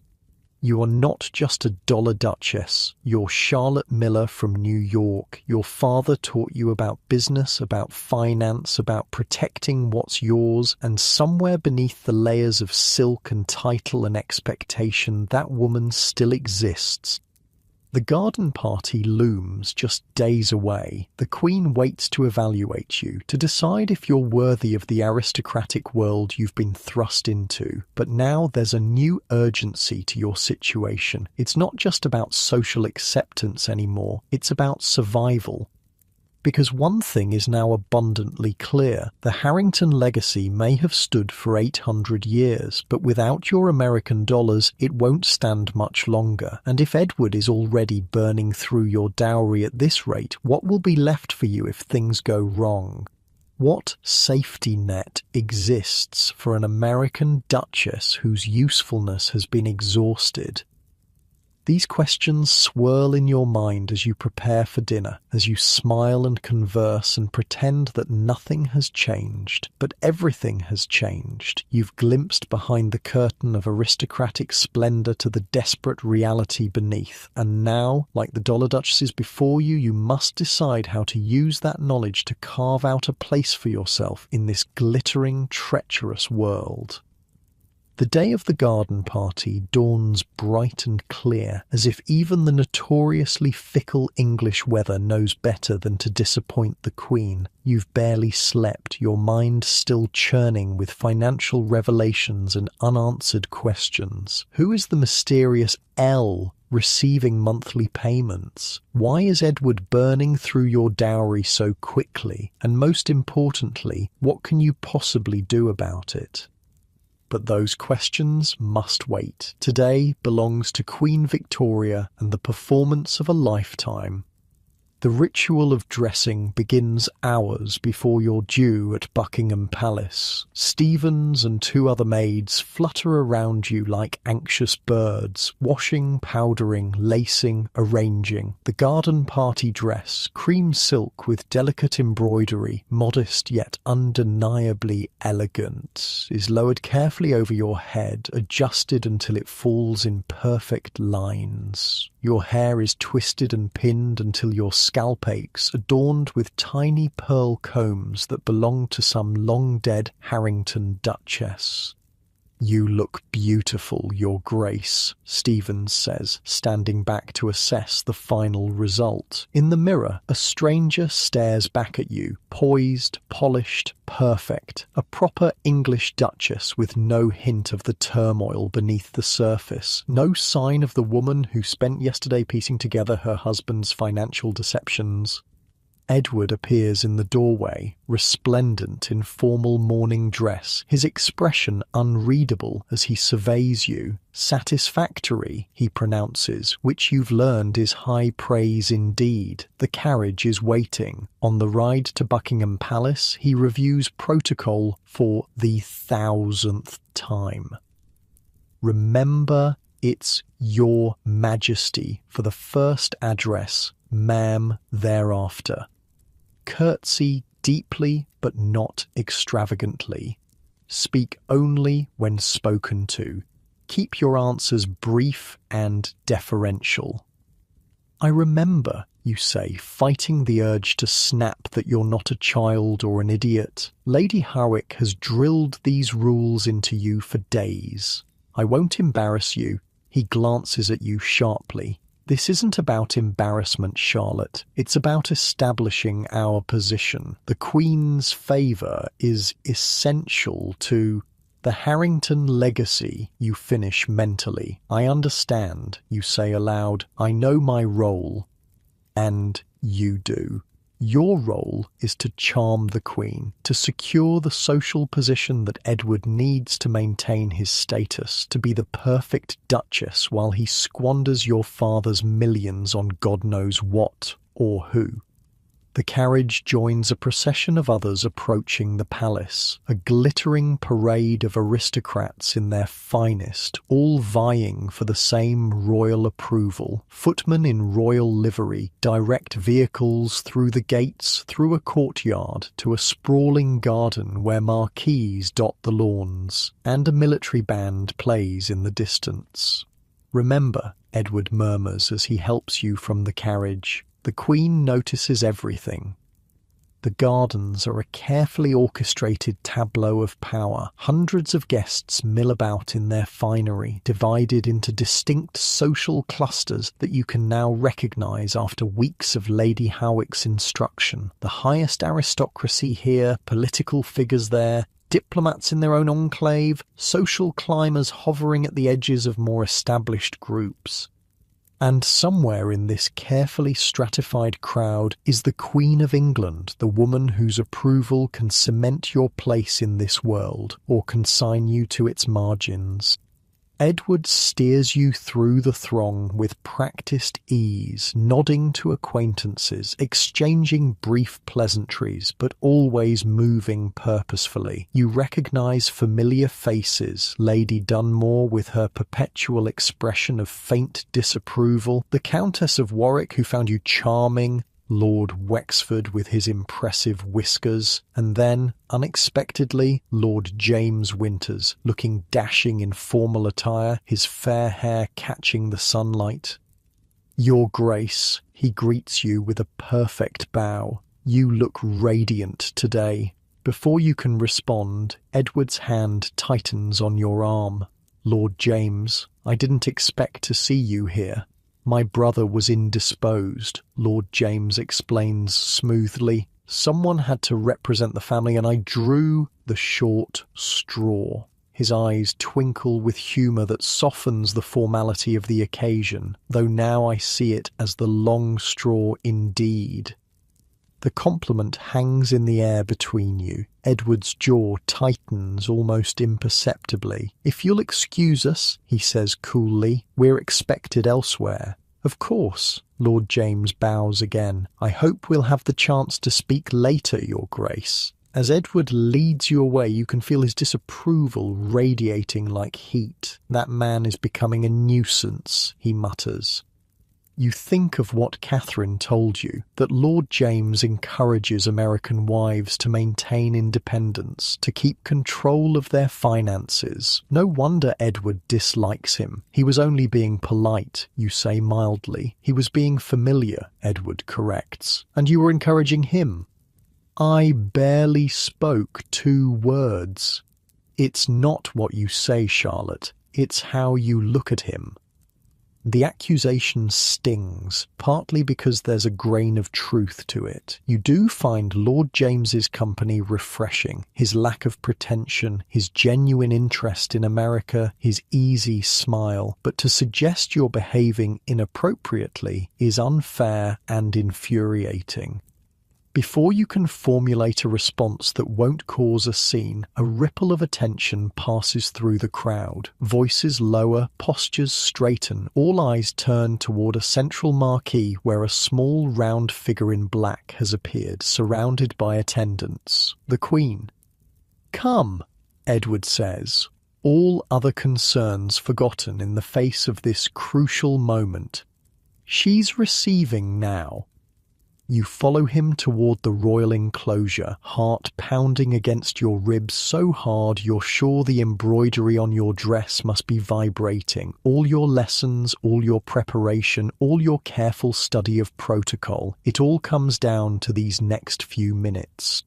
A line has already formed, aristocrats awaiting their moment with the monarch, each maintaining a careful distance from the others based on rank and precedence. Edward guides you into position, somewhere in the middle of this hierarchy, and you stand in silence, watching those ahead of you approach the Queen, curtsy or bow, exchange a few words, then withdraw. The line moves slowly. The sun beats down on your neck. Your corset feels tighter with each passing minute. You run through protocol in your head again and again, terrified of making a mistake. And then, suddenly, it's your turn.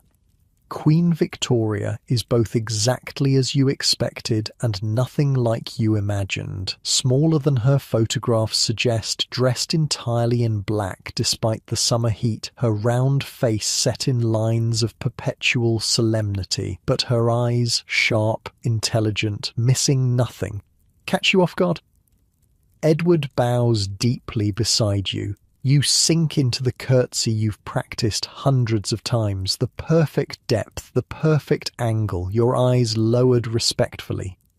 "Your Majesty," Edward murmurs, "may I present my wife, Charlotte, Duchess of Harrington." You rise slowly from your curtsy, careful not to make any sudden movements, and find those penetrating royal eyes fixed directly on your face. "So," says the Queen of England, her voice surprisingly strong for a woman of her age, "you are the American bride. Stay with me here because this is where it gets weird." "Yes, Your Majesty," you reply, your voice steadier than you feel.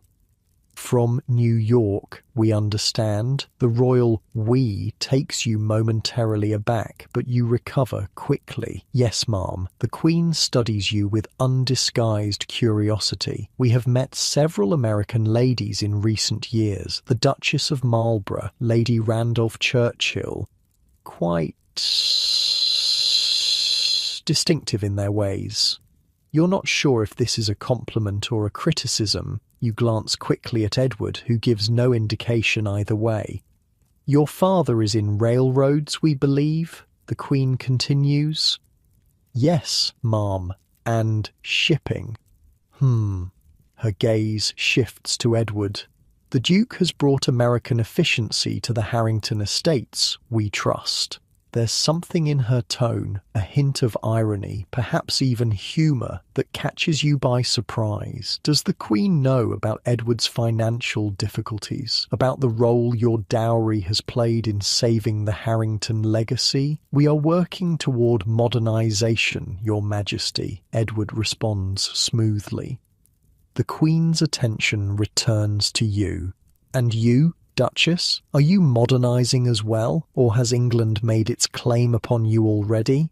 The question feels like a test, though you're not sure what the right answer might be. Catherine's advice echoes in your mind. Be respectful, but authentic. "I'm learning England's ways, ma'am," you say carefully, while trying not to forget America's virtues. Something like amusement flickers in the Queen's eyes. "A diplomatic answer. We shall watch your progress with interest, Duchess of Harrington." And with that, you're dismissed, a slight nod indicating that your audience is over. You curtsy again, Edward bows, and you back away the prescribed number of steps before turning. "Well," you whisper when you're at a safe distance, "how did I do?" Edward's expression is thoughtful. She spoke to you for longer than most, and she seemed intrigued. "Is that good?" "It's not bad." He glances back at the royal enclosure. The Queen doesn't waste time on people who don't interest her.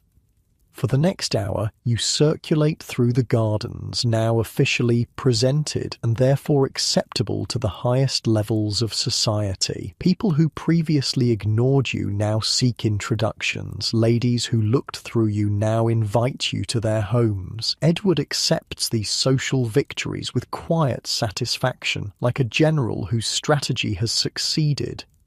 You play your part perfectly. Gracious, modest, just American enough to be interesting, but not so American as to be vulgar. But beneath the performance, your mind keeps returning to the financial ledgers, to the mysterious payments, to the question of what happens when the money runs out.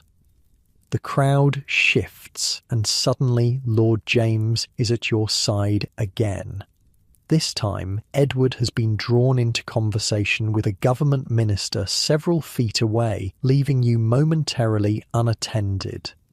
"The Queen was impressed," Lord James says without preamble. "I could tell from across the lawn. Were you watching me?" The question comes out more flirtatiously than intended. "Among others," he admits with a smile. "You're the most interesting person here, Duchess." "Because I'm American." "Because you're observant." You watch and listen more than you speak, a rare quality in any society, English or American. The observation surprises you. You hadn't thought of your careful navigation of social rules as observation, but he's right. You've been watching, learning, evaluating from the moment you arrived in England. My father taught me that, you say. In business, the person who listens most learns most. A wise man. Lord James's expression grows more serious. I understand you've made the acquaintance of Lady Winchester and her circle. Your pulse quickens. How does he know about the Dollar Duchesses? Yes, I called on her last week. They're good women, smart women. His voice lowers. Women who've learned to protect themselves in a world that sees them primarily as vehicles for fortune. He knows, he understands what the group really is, what it means to you. Why are you telling me this? You ask, suddenly wary. Is this some kind of trap?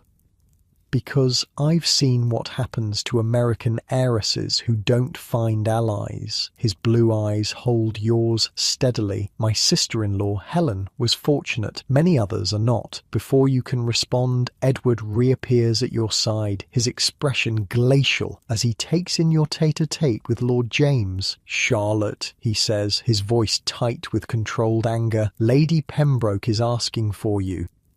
Lord James withdraws with a bow, but not before giving you a look of unmistakable warning. Be careful, his eyes say. The rest of the garden party passes in a blur of introductions and small talk. Edward remains at your side, his hand firm on your arm, guiding you, controlling you.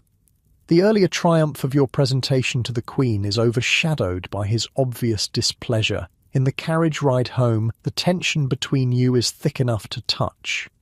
I told you about Lord James, Edward says finally, his voice cold. I warned you. We were only talking, you defend, in full view of hundreds of people, including the Queen. It's not about propriety, Charlotte. It's about loyalty. The word hangs between you, heavy with implication. Loyalty, as if your marriage is based on anything other than financial necessity disguised as social advancement. Loyalty, you repeat, a dangerous edge entering your voice. Like your loyalty to me?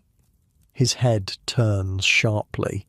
What does that mean? The question of the mysterious L burns on your tongue, the evidence of his financial mismanagement, the rate at which he's depleting your dowry. But confronting him now, when he's already angry, seems unwise. You need more information, more allies, more security. Nothing, you say instead. I'm tired. It's been a long day. He studies you for a long moment, clearly unsatisfied with your answer, but unwilling to press further. Yes, it has, but a successful one. The Queen's interest is a significant advantage, always calculating, always measuring advantage and position, never simply experiencing a moment for what it is. When you arrive home, you retreat to your room, claiming fatigue. In truth, you need space to think, to plan. The garden party has shifted your position in society. You're now officially accepted, presented, approved by the highest authority. But it's also brought new complications. Edward's suspicion, Lord James's warning, the knowledge that your financial situation may be even more precarious than you realized. Tomorrow is Friday. The Dollar Duchesses will meet again, and this time you have questions that go beyond social survival. You need to know how the others have protected themselves, their money, their futures, because one thing is becoming increasingly clear. In this world of aristocratic privilege and ancient names, an American duchess is only as valuable as the fortune she brings. And when that fortune is gone, what remains? Sleep eludes you that night, your mind too full of questions and possibilities. By morning, you've made a decision. You need more information before confronting Edward. You need to understand exactly what you're facing and what options you have. At breakfast, he seems to have set aside his anger from yesterday, discussing the garden party with satisfaction. The Queen's interest has already borne fruit, he tells you. We've received invitations to 3 events that would have been closed to us before, including a weekend at Chatsworth with the Duke and Duchess of Devonshire. The Devonshires, among the highest aristocracy, their approval a significant social victory. You should feel triumphant. Instead, you feel like a pawn being moved across a chessboard. When? You ask, trying to sound appropriately impressed. Next month, after your court presentation. Another test, another performance. You nod, smiling as expected, playing your role. I look forward to it. Edward leaves for his club after breakfast, mentioning that he'll be dining out that evening, some political gathering that doesn't include wives. The timing couldn't be better. You'll have the afternoon for the Dollar Duchesses and the evening to continue your investigation. The meeting at Catherine's house has a different energy than the previous one, less introductory, more purposeful. The women greet you warmly, eager to hear about your audience with the Queen. She spoke to me for quite a while, you tell them. She seemed interested in the fact that I'm American. That's excellent, Sarah, Duchess of Broughton, assures you. The Queen has a soft spot for Americans, despite what the old guard might have you believe. Her approval gives you a certain immunity. Immunity, you ask? Social immunity, Clara explains. With the Queen's interest established, the worst of the aristocratic snobs will have to accept you, at least publicly. Even Lady Dunmore, Emma adds with a laugh. The conversation flows easily, but you're distracted, waiting for the right moment to broach the subject that's really on your mind. Finally, during a lull, you gather your courage. I need to ask you all something. Delicate, you begin. The women's attention sharpens immediately. It's about finances. The most delicate subject of all, Catherine says with a knowing smile. What about them? You hesitate, then decide honesty is your only option with these women who've become your allies. I've discovered that my husband is mismanaging my dowry significantly, and there are regular payments to someone identified only as L in his ledgers. A weighty silence falls over the room. The women exchange glances that contain entire conversations. How did you discover this? Clara asks finally. I looked in his study, in his private ledgers. You feel a flush of shame at the admission. I know it was wrong, but wrong? Clara interrupts with a bark of laughter. My dear, it was survival. The only wrong would be remaining ignorant while your fortune disappears. The others nod in agreement. The payments to L, Margaret says gently. How large are they? Substantial, monthly. To an address in Chelsea. Another exchange of glances. A mistress, Louisa says bluntly, almost certainly. The word lands like a physical blow, though you've half suspected it. A mistress, a woman Edward is supporting with your money while he lectures you about loyalty and proper behaviour. I'm sorry, Charlotte, Catherine says, reaching for your hand. It's unfortunately common. Many of the English lords see marriage as a financial arrangement and seek companionship elsewhere. While expecting their wives to remain unimpeachably faithful, Clara adds bitterly, the unfairness of it burns in your chest. What can I do? That depends, Emma says carefully, on what you want. Do you want to stop the payments, confront him, or secure your own position regardless of his activities? It's a question you haven't fully answered for yourself. The betrayal stings, certainly, but your marriage was never based on love or fidelity to begin with. It was a transaction, your money for his title. The discovery that he's keeping a mistress shouldn't be surprising. What truly concerns you is the rate at which he's depleting your dowry. That's the real threat to your future. I want to protect what's left of my money, you say finally, before it's all gone. The women nod approvingly. Good, Clara says. That's the practical approach. Emotional confrontations rarely end well for us. You have options, Catherine tells you. Legal options, financial options, but you'll need help. My husband's solicitor, you begin. No, several voices chorus at once. Never trust your husband's solicitor, Sarah explains. His loyalty is to your husband and the estate, not to you. You need your own representation, Catherine says. Someone who will act in your interests alone. I know someone, Lord James Winters says from the doorway. Your head snaps up in shock. The Dollar Duchesses seem surprised but not alarmed by his sudden appearance. James, Catherine greets him. I didn't expect you until later. My appointment ended early. His gaze finds yours. I hope I'm not interrupting.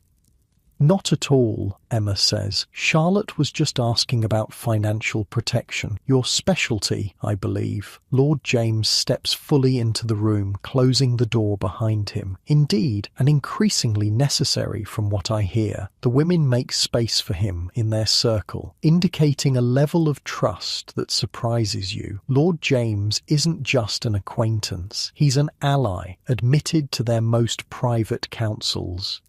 The Duchess has discovered some concerning financial activities, Catherine explains. Lord James's expression grows serious. I suspected as much. Harrington's racing losses have been substantial lately, and there are rumours about a house in Chelsea. So Edward's financial mismanagement and mistress aren't even secrets, just open knowledge among those who move in the right circles. You mentioned a solicitor, you prompt, pushing aside the humiliation of having your husband's infidelity discussed so casually. Yes, George Bennett. He specialises in protecting the interests of American wives. Lord James leans forward, his expression earnest. He can help you establish a separate account, one your husband can't access. He can advise you on how to secure a portion of your dowry against future claims. Is that legal? You ask.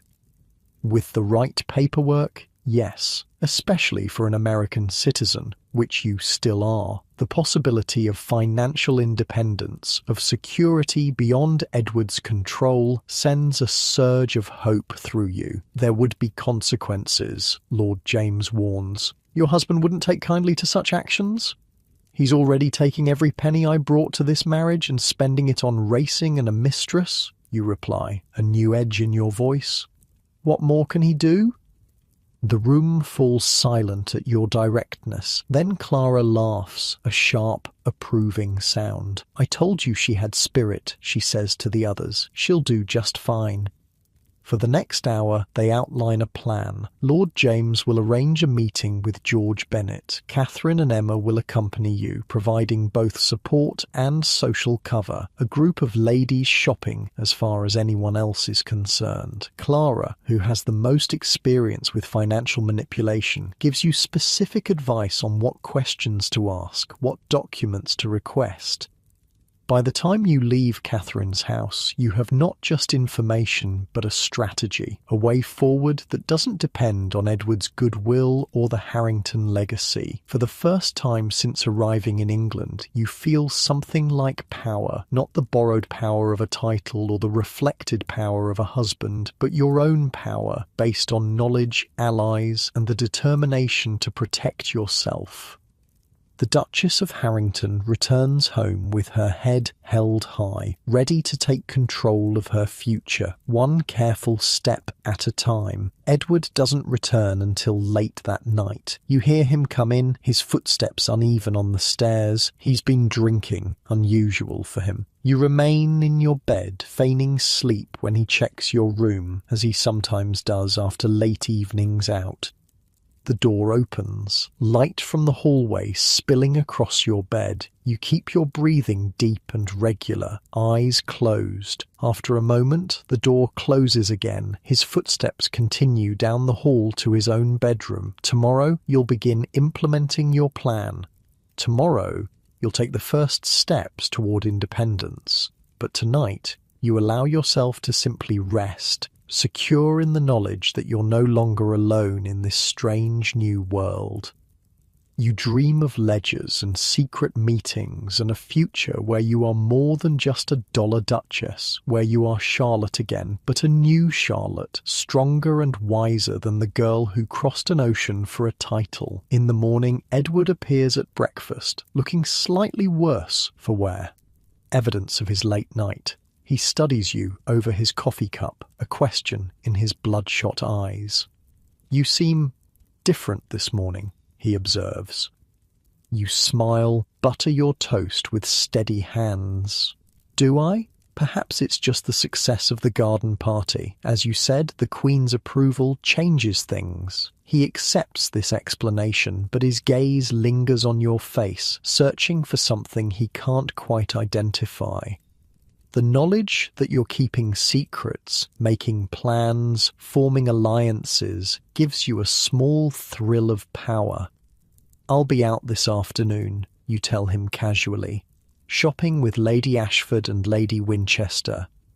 Or more gowns? He asks with a hint of disapproval. You've already spent a small fortune on your wardrobe. The irony of him criticising any expenditure while he maintains a mistress in Chelsea nearly makes you laugh. Instead, you maintain your composed expression. A duchess must be properly attired, you remind him, echoing Lady Harwick's frequent refrain.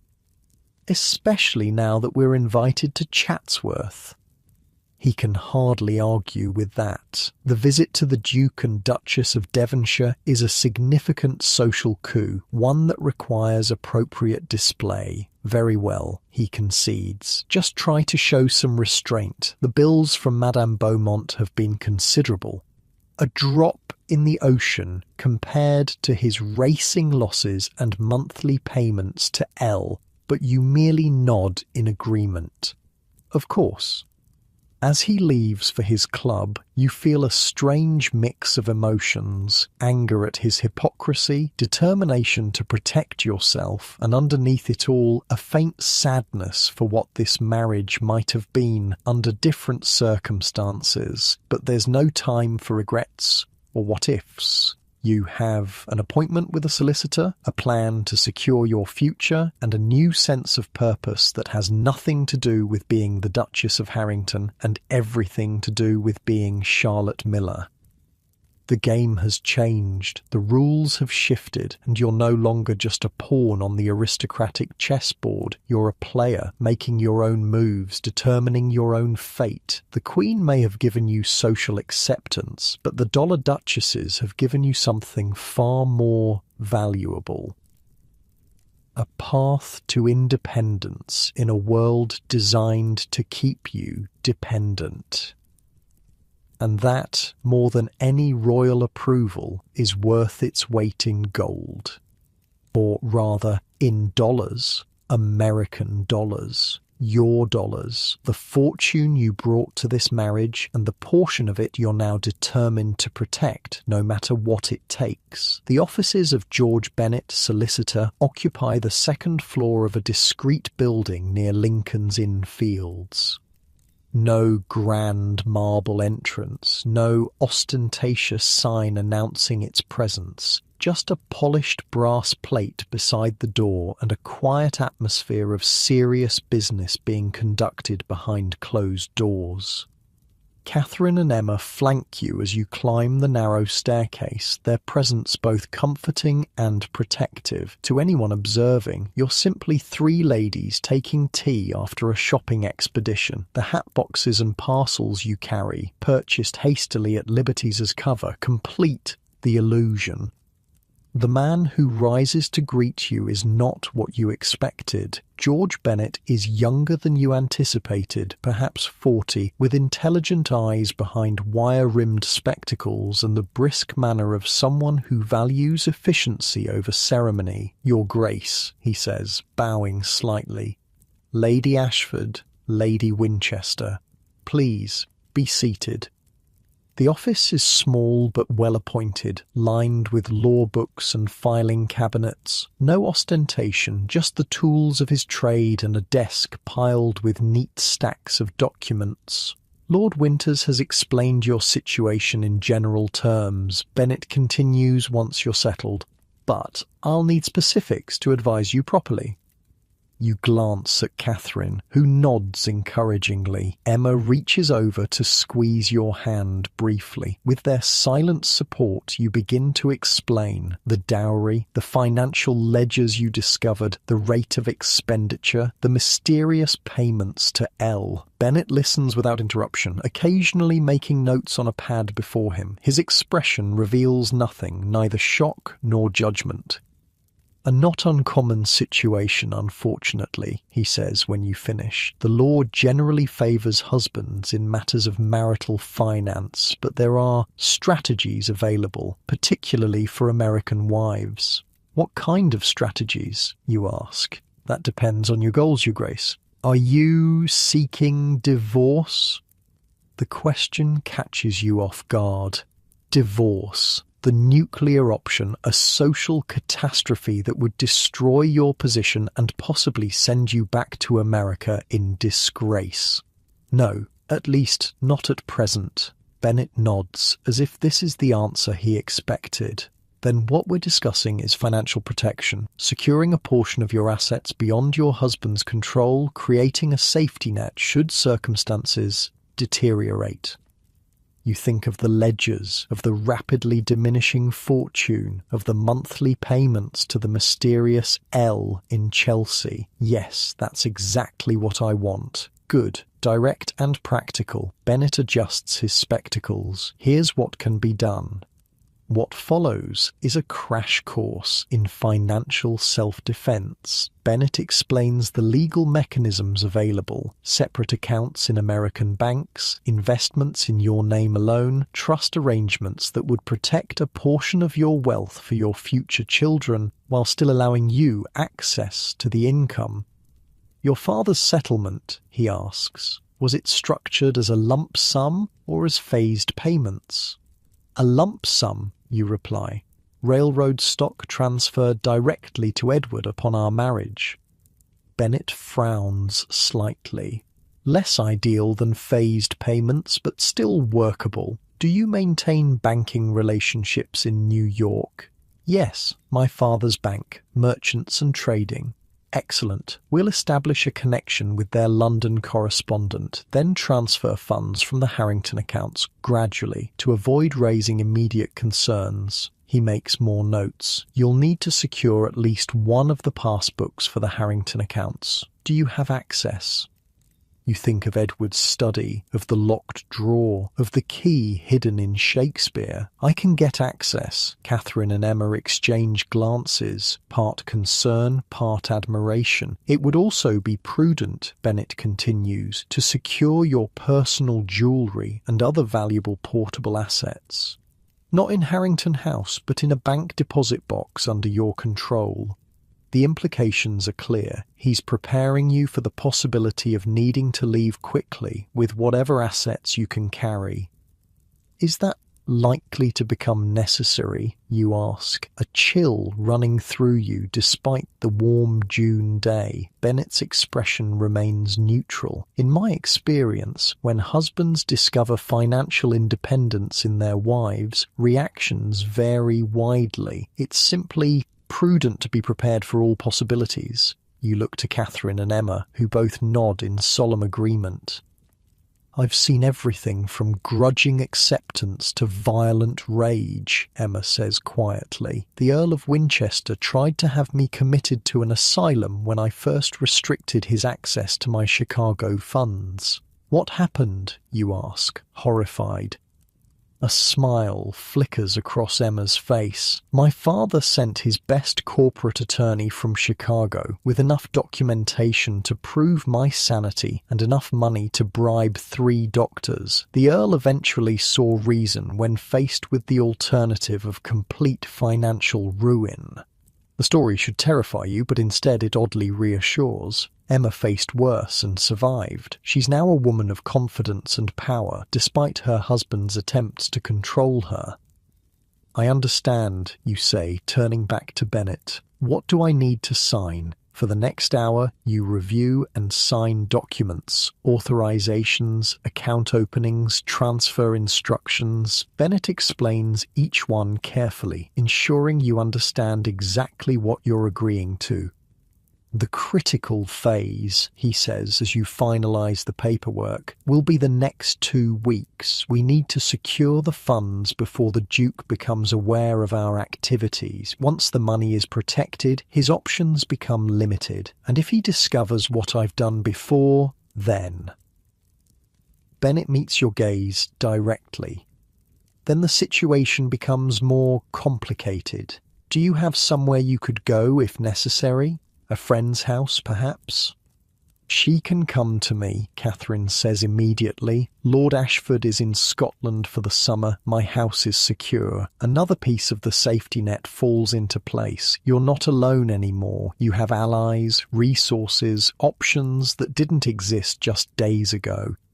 As you leave Bennett's office, parcels and hat boxes still in hand to maintain the shopping charade, you feel a profound shift in your understanding of your situation. You're still the Duchess of Harrington, still bound by the rules and expectations of aristocratic society. But beneath that role, you're building something else. A foundation of independence, a network of support, a future that doesn't depend entirely on Edward's goodwill or the Harrington legacy. "You did well," Catherine tells you as your carriage rolls toward Harrington House. "Bennett is impressed by you. He doesn't impress easily." "What happens now?" you ask. "Now," Emma says with a grim smile, "we wait. The wheels are in motion. Your funds will be secured gradually over the next 2 weeks. Bennett will handle everything discreetly." And Edward, Catherine and Emma exchange glances. "Continue as normal," Catherine advises. "Give him no reason to suspect anything has changed. Once your position is secure, you can decide how to proceed. Confront him about the mistress, negotiate new financial arrangements, or simply maintain the status quo with the knowledge that you're protected."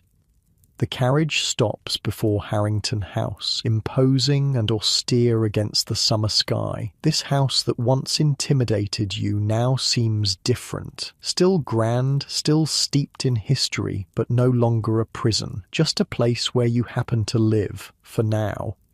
"Remember," Emma says as you prepare to descend, "whatever happens, you're not alone. The sisterhood stands with you." The sisterhood, the Dollar Duchesses, American women who faced the same challenges, navigated the same treacherous waters, and emerged stronger, wiser, more powerful than before. "Thank you," you say, meaning it with every fibre of your being, for everything.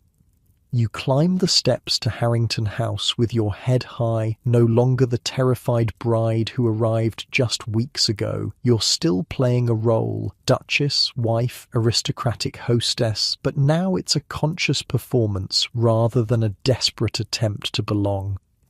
Inside, the house is quiet, the servants moving with their usual silent efficiency. There's no sign of Edward, which doesn't surprise you. He's rarely home during the day, preferring his club or the racetrack to domestic life.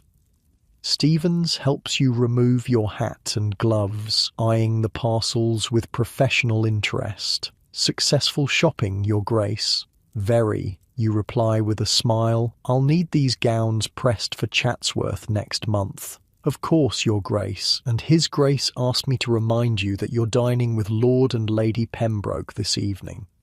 Another social obligation, another performance, but this one feels different now, less a test to be endured and more a role to be played. You're an actress on the London stage, and aristocratic society is merely your audience. The next 2 weeks pass in a carefully maintained illusion of normalcy. You attend dinners and musicales, you continue your lessons with Lady Harwick, who declares you almost acceptable, high praise indeed from her. You prepare for the weekend at Chatsworth, selecting gowns and jewels with Stephen's assistance.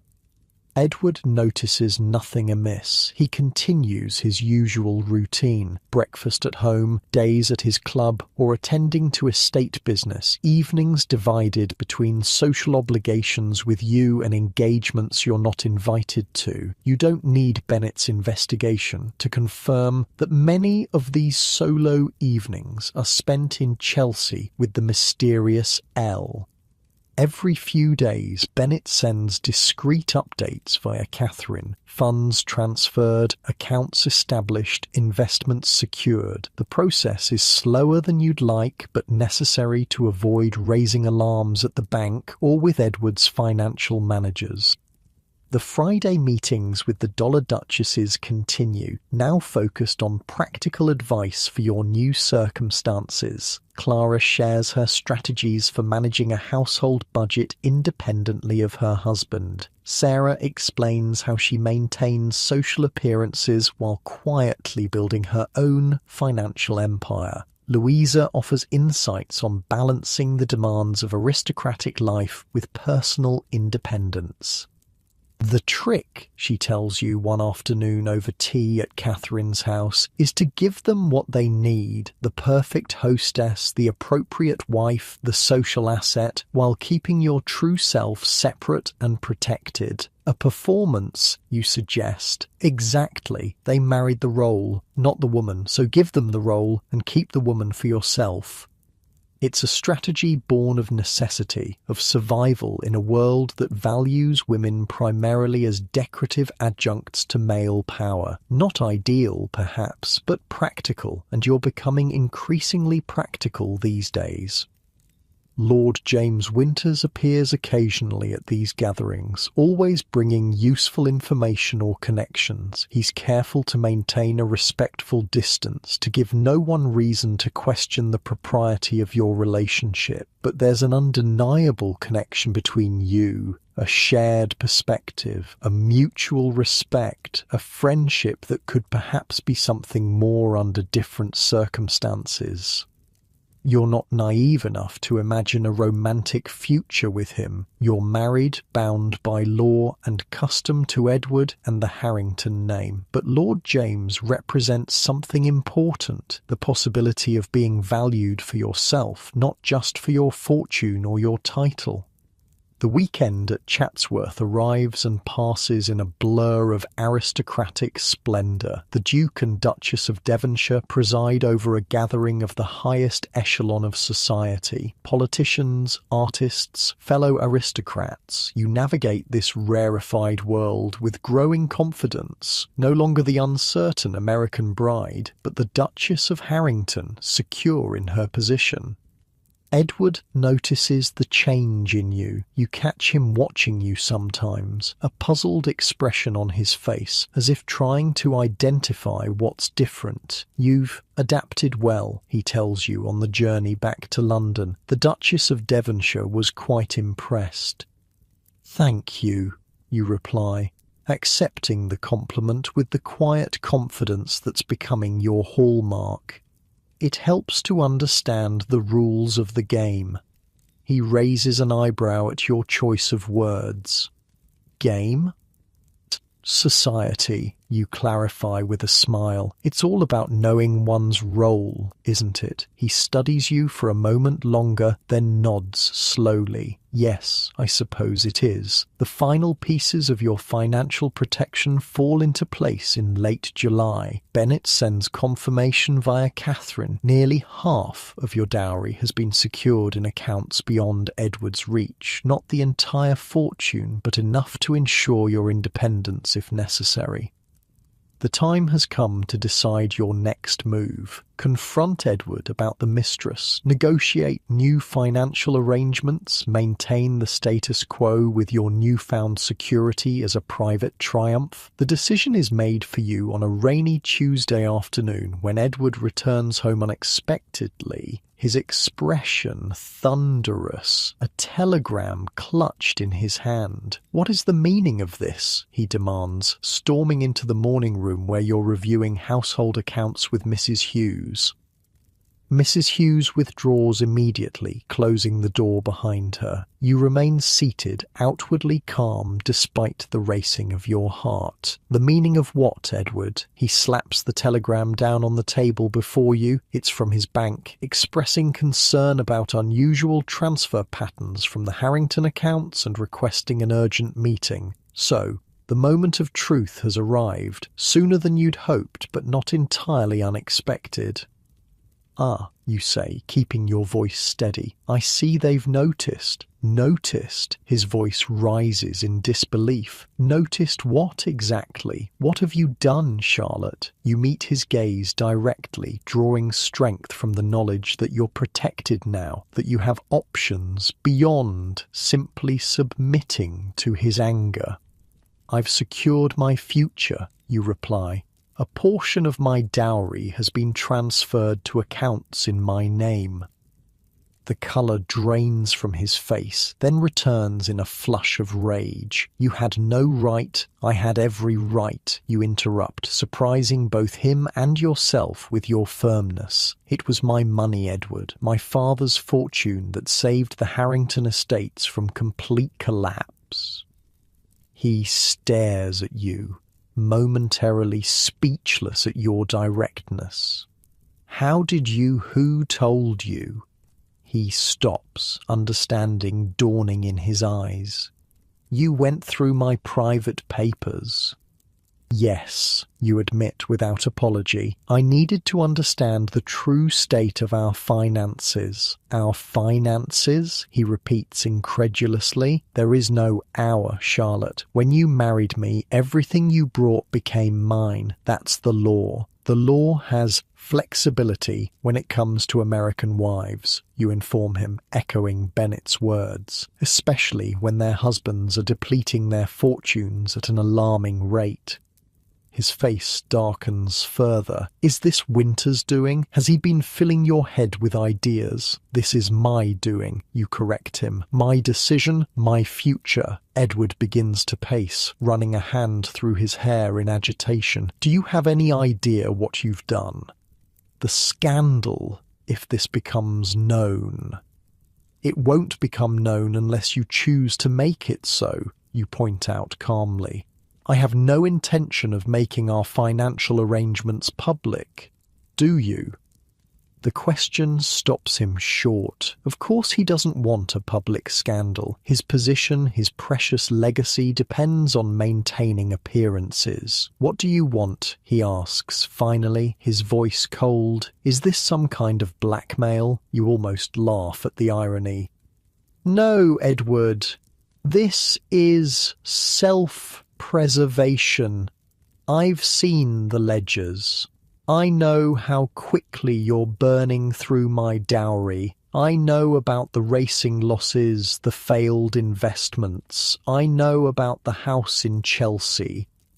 His head snaps up at the last reference. "What do you know about Chelsea?" "Enough," you say simply. "I'm not asking for a divorce. I'm not threatening to expose anything. I'm simply securing my future. And incidentally, yours. Because when the money runs out, what happens to the Harrington legacy then?" It's a question he's clearly been avoiding, and it lands like a blow. He sinks into a chair, the anger draining from him, replaced by something that might almost be respect.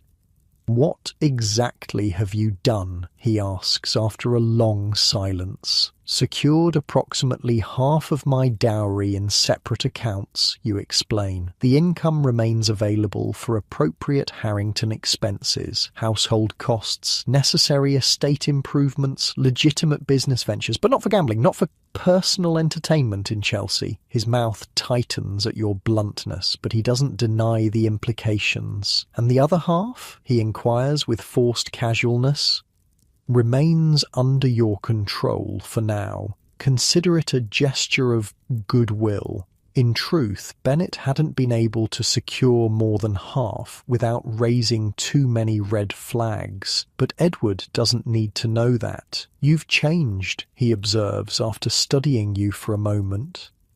Is this Sommerson the girl who arrived from New York? No, you agree. It isn't.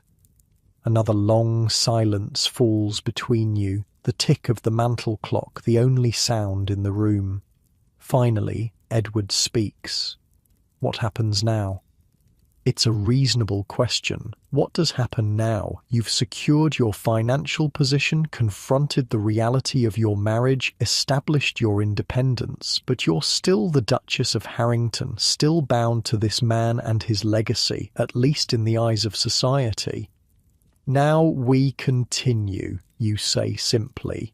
You as Duke, me as Duchess. We maintain our social obligations, our public roles. We build the Harrington position as we've been doing. And privately? You consider this carefully. What do you want from this marriage beyond security? Certainly not love. That possibility vanished the moment you discovered the mistress in Chelsea. Not even particular affection. Edward has never shown much interest in you as a person, only as an asset. Privately, we establish new boundaries, you decide. I won't interfere with your personal affairs as long as they remain discreet. In return, I expect the same courtesy regarding my friendships and financial decisions. Friendships, he repeats, a hint of his earlier suspicion returning. With Winters? You meet his gaze steadily. My friendship with Lord James is entirely proper. It will remain so. But yes, I consider him a friend, along with Lady Ashford, Lady Winchester, and others who have helped me adjust to life in England. Edward's jaw works as he processes this. You can almost see the calculations running behind his eyes. The scandal of confrontation versus the benefits of accommodation, the cost of fighting you versus the advantage of compromise. And if I refuse these terms, he asks finally, then we have a problem, you reply calmly, one that would benefit neither of us. Another long moment of silence. Then, surprisingly, Edward laughs, a short, genuine sound of reluctant admiration. You would have made a formidable businessman, Charlotte. I learned from my father, you remind him. He didn't raise me to be decorative, despite what you and Lady Howick might prefer. Edward rises, straightens his jacket, reassembling his ducal dignity. I will need to speak with my solicitor about these arrangements. Of course, Mr. Bennett is available to discuss the details with him. It's all quite legal, I assure you. His eyebrows rise at Bennett's name, clearly recognizing it, which suggests Bennett's reputation for protecting American wives is well established. I see you've been thorough, Edward observes dryly, another quality I might have appreciated under different circumstances. We work with the circumstances we have, you reply, not the ones we might wish for. He studies you for a moment longer, then nods. Not quite in agreement, but in acknowledgement of the new reality between you. We will speak more of this later, he says, moving toward the door. I have appointments this afternoon. In Chelsea, you suspect, but that's no longer your concern. As long as he maintains discretion and accepts your new financial arrangement, what he does with his afternoons is his own affair. When the door closes behind him, you remain seated, allowing the tension of the confrontation to drain from your body. It went better than you'd feared, but perhaps not as well as you'd hoped. A negotiated peace rather than a decisive victory.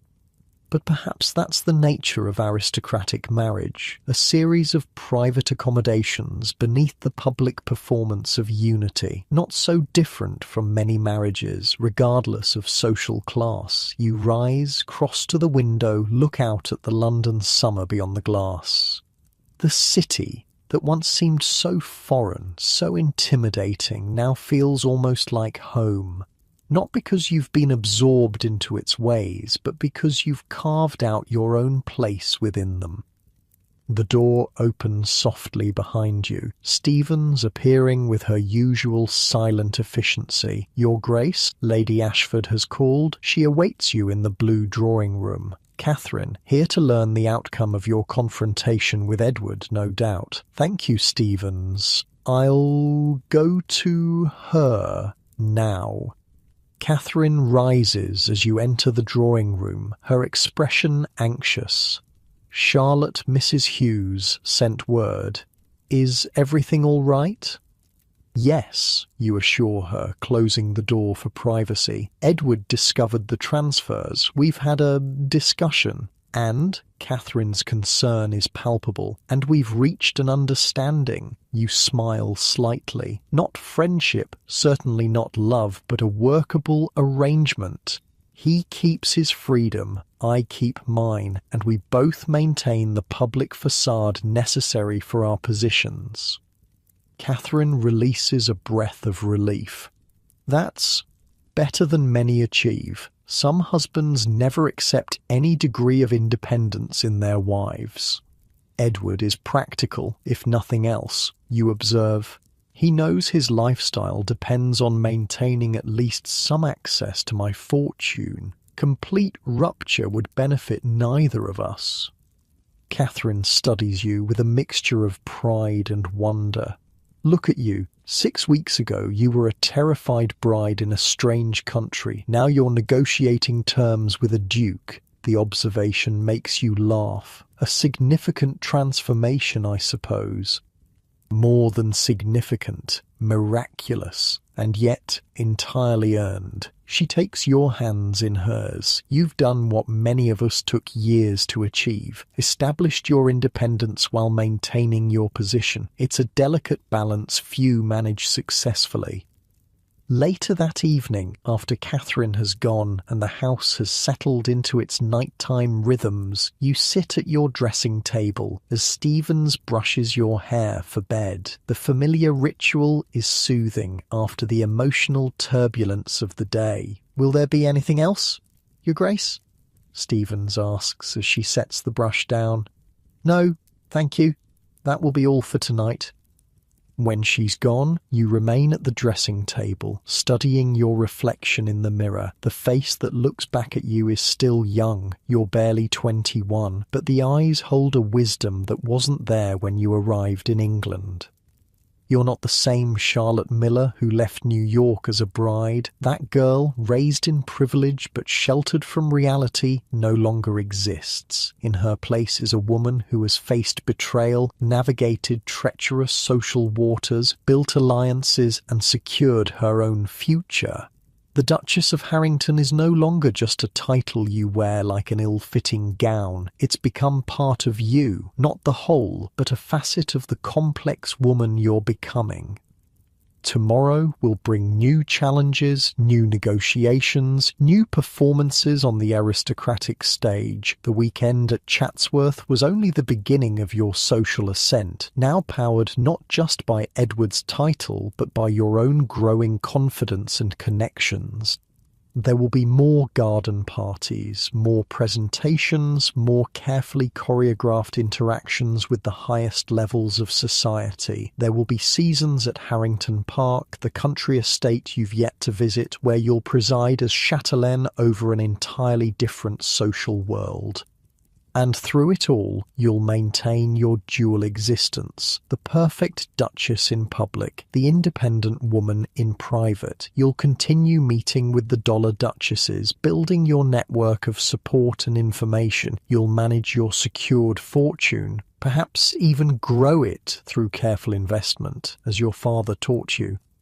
You might even, in time, find something like happiness. Not the fairy tale romance you once dreamed of, perhaps, but a life of purpose, power, and genuine connection with those who see you for who you truly are. Outside your window, London stretches into the summer night, a city of opportunity and danger, tradition and change. You're no longer afraid of it, no longer overwhelmed by its complexities and contradictions. You've made it your own, just as you've made the title of Duchess your own, on your terms, by your rules, with your American spirit intact beneath the English veneer. Not bad for a dollar princess who arrived just 6 weeks ago, terrified and alone. Not bad at all.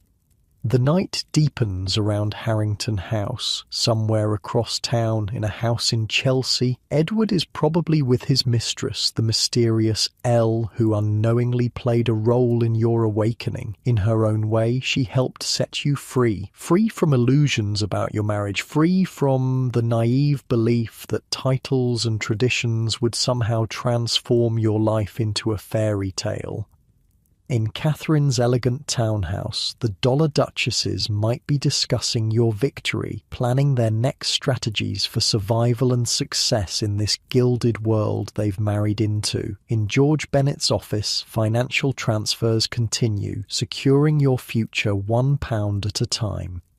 And here, in your bedroom at Harrington House, you prepare for sleep not as a prisoner in a gilded cage, but as a woman who has found her strength, her voice, her place in a world never designed for her independence. Tomorrow will come with its duties and demands, its performances and pretenses.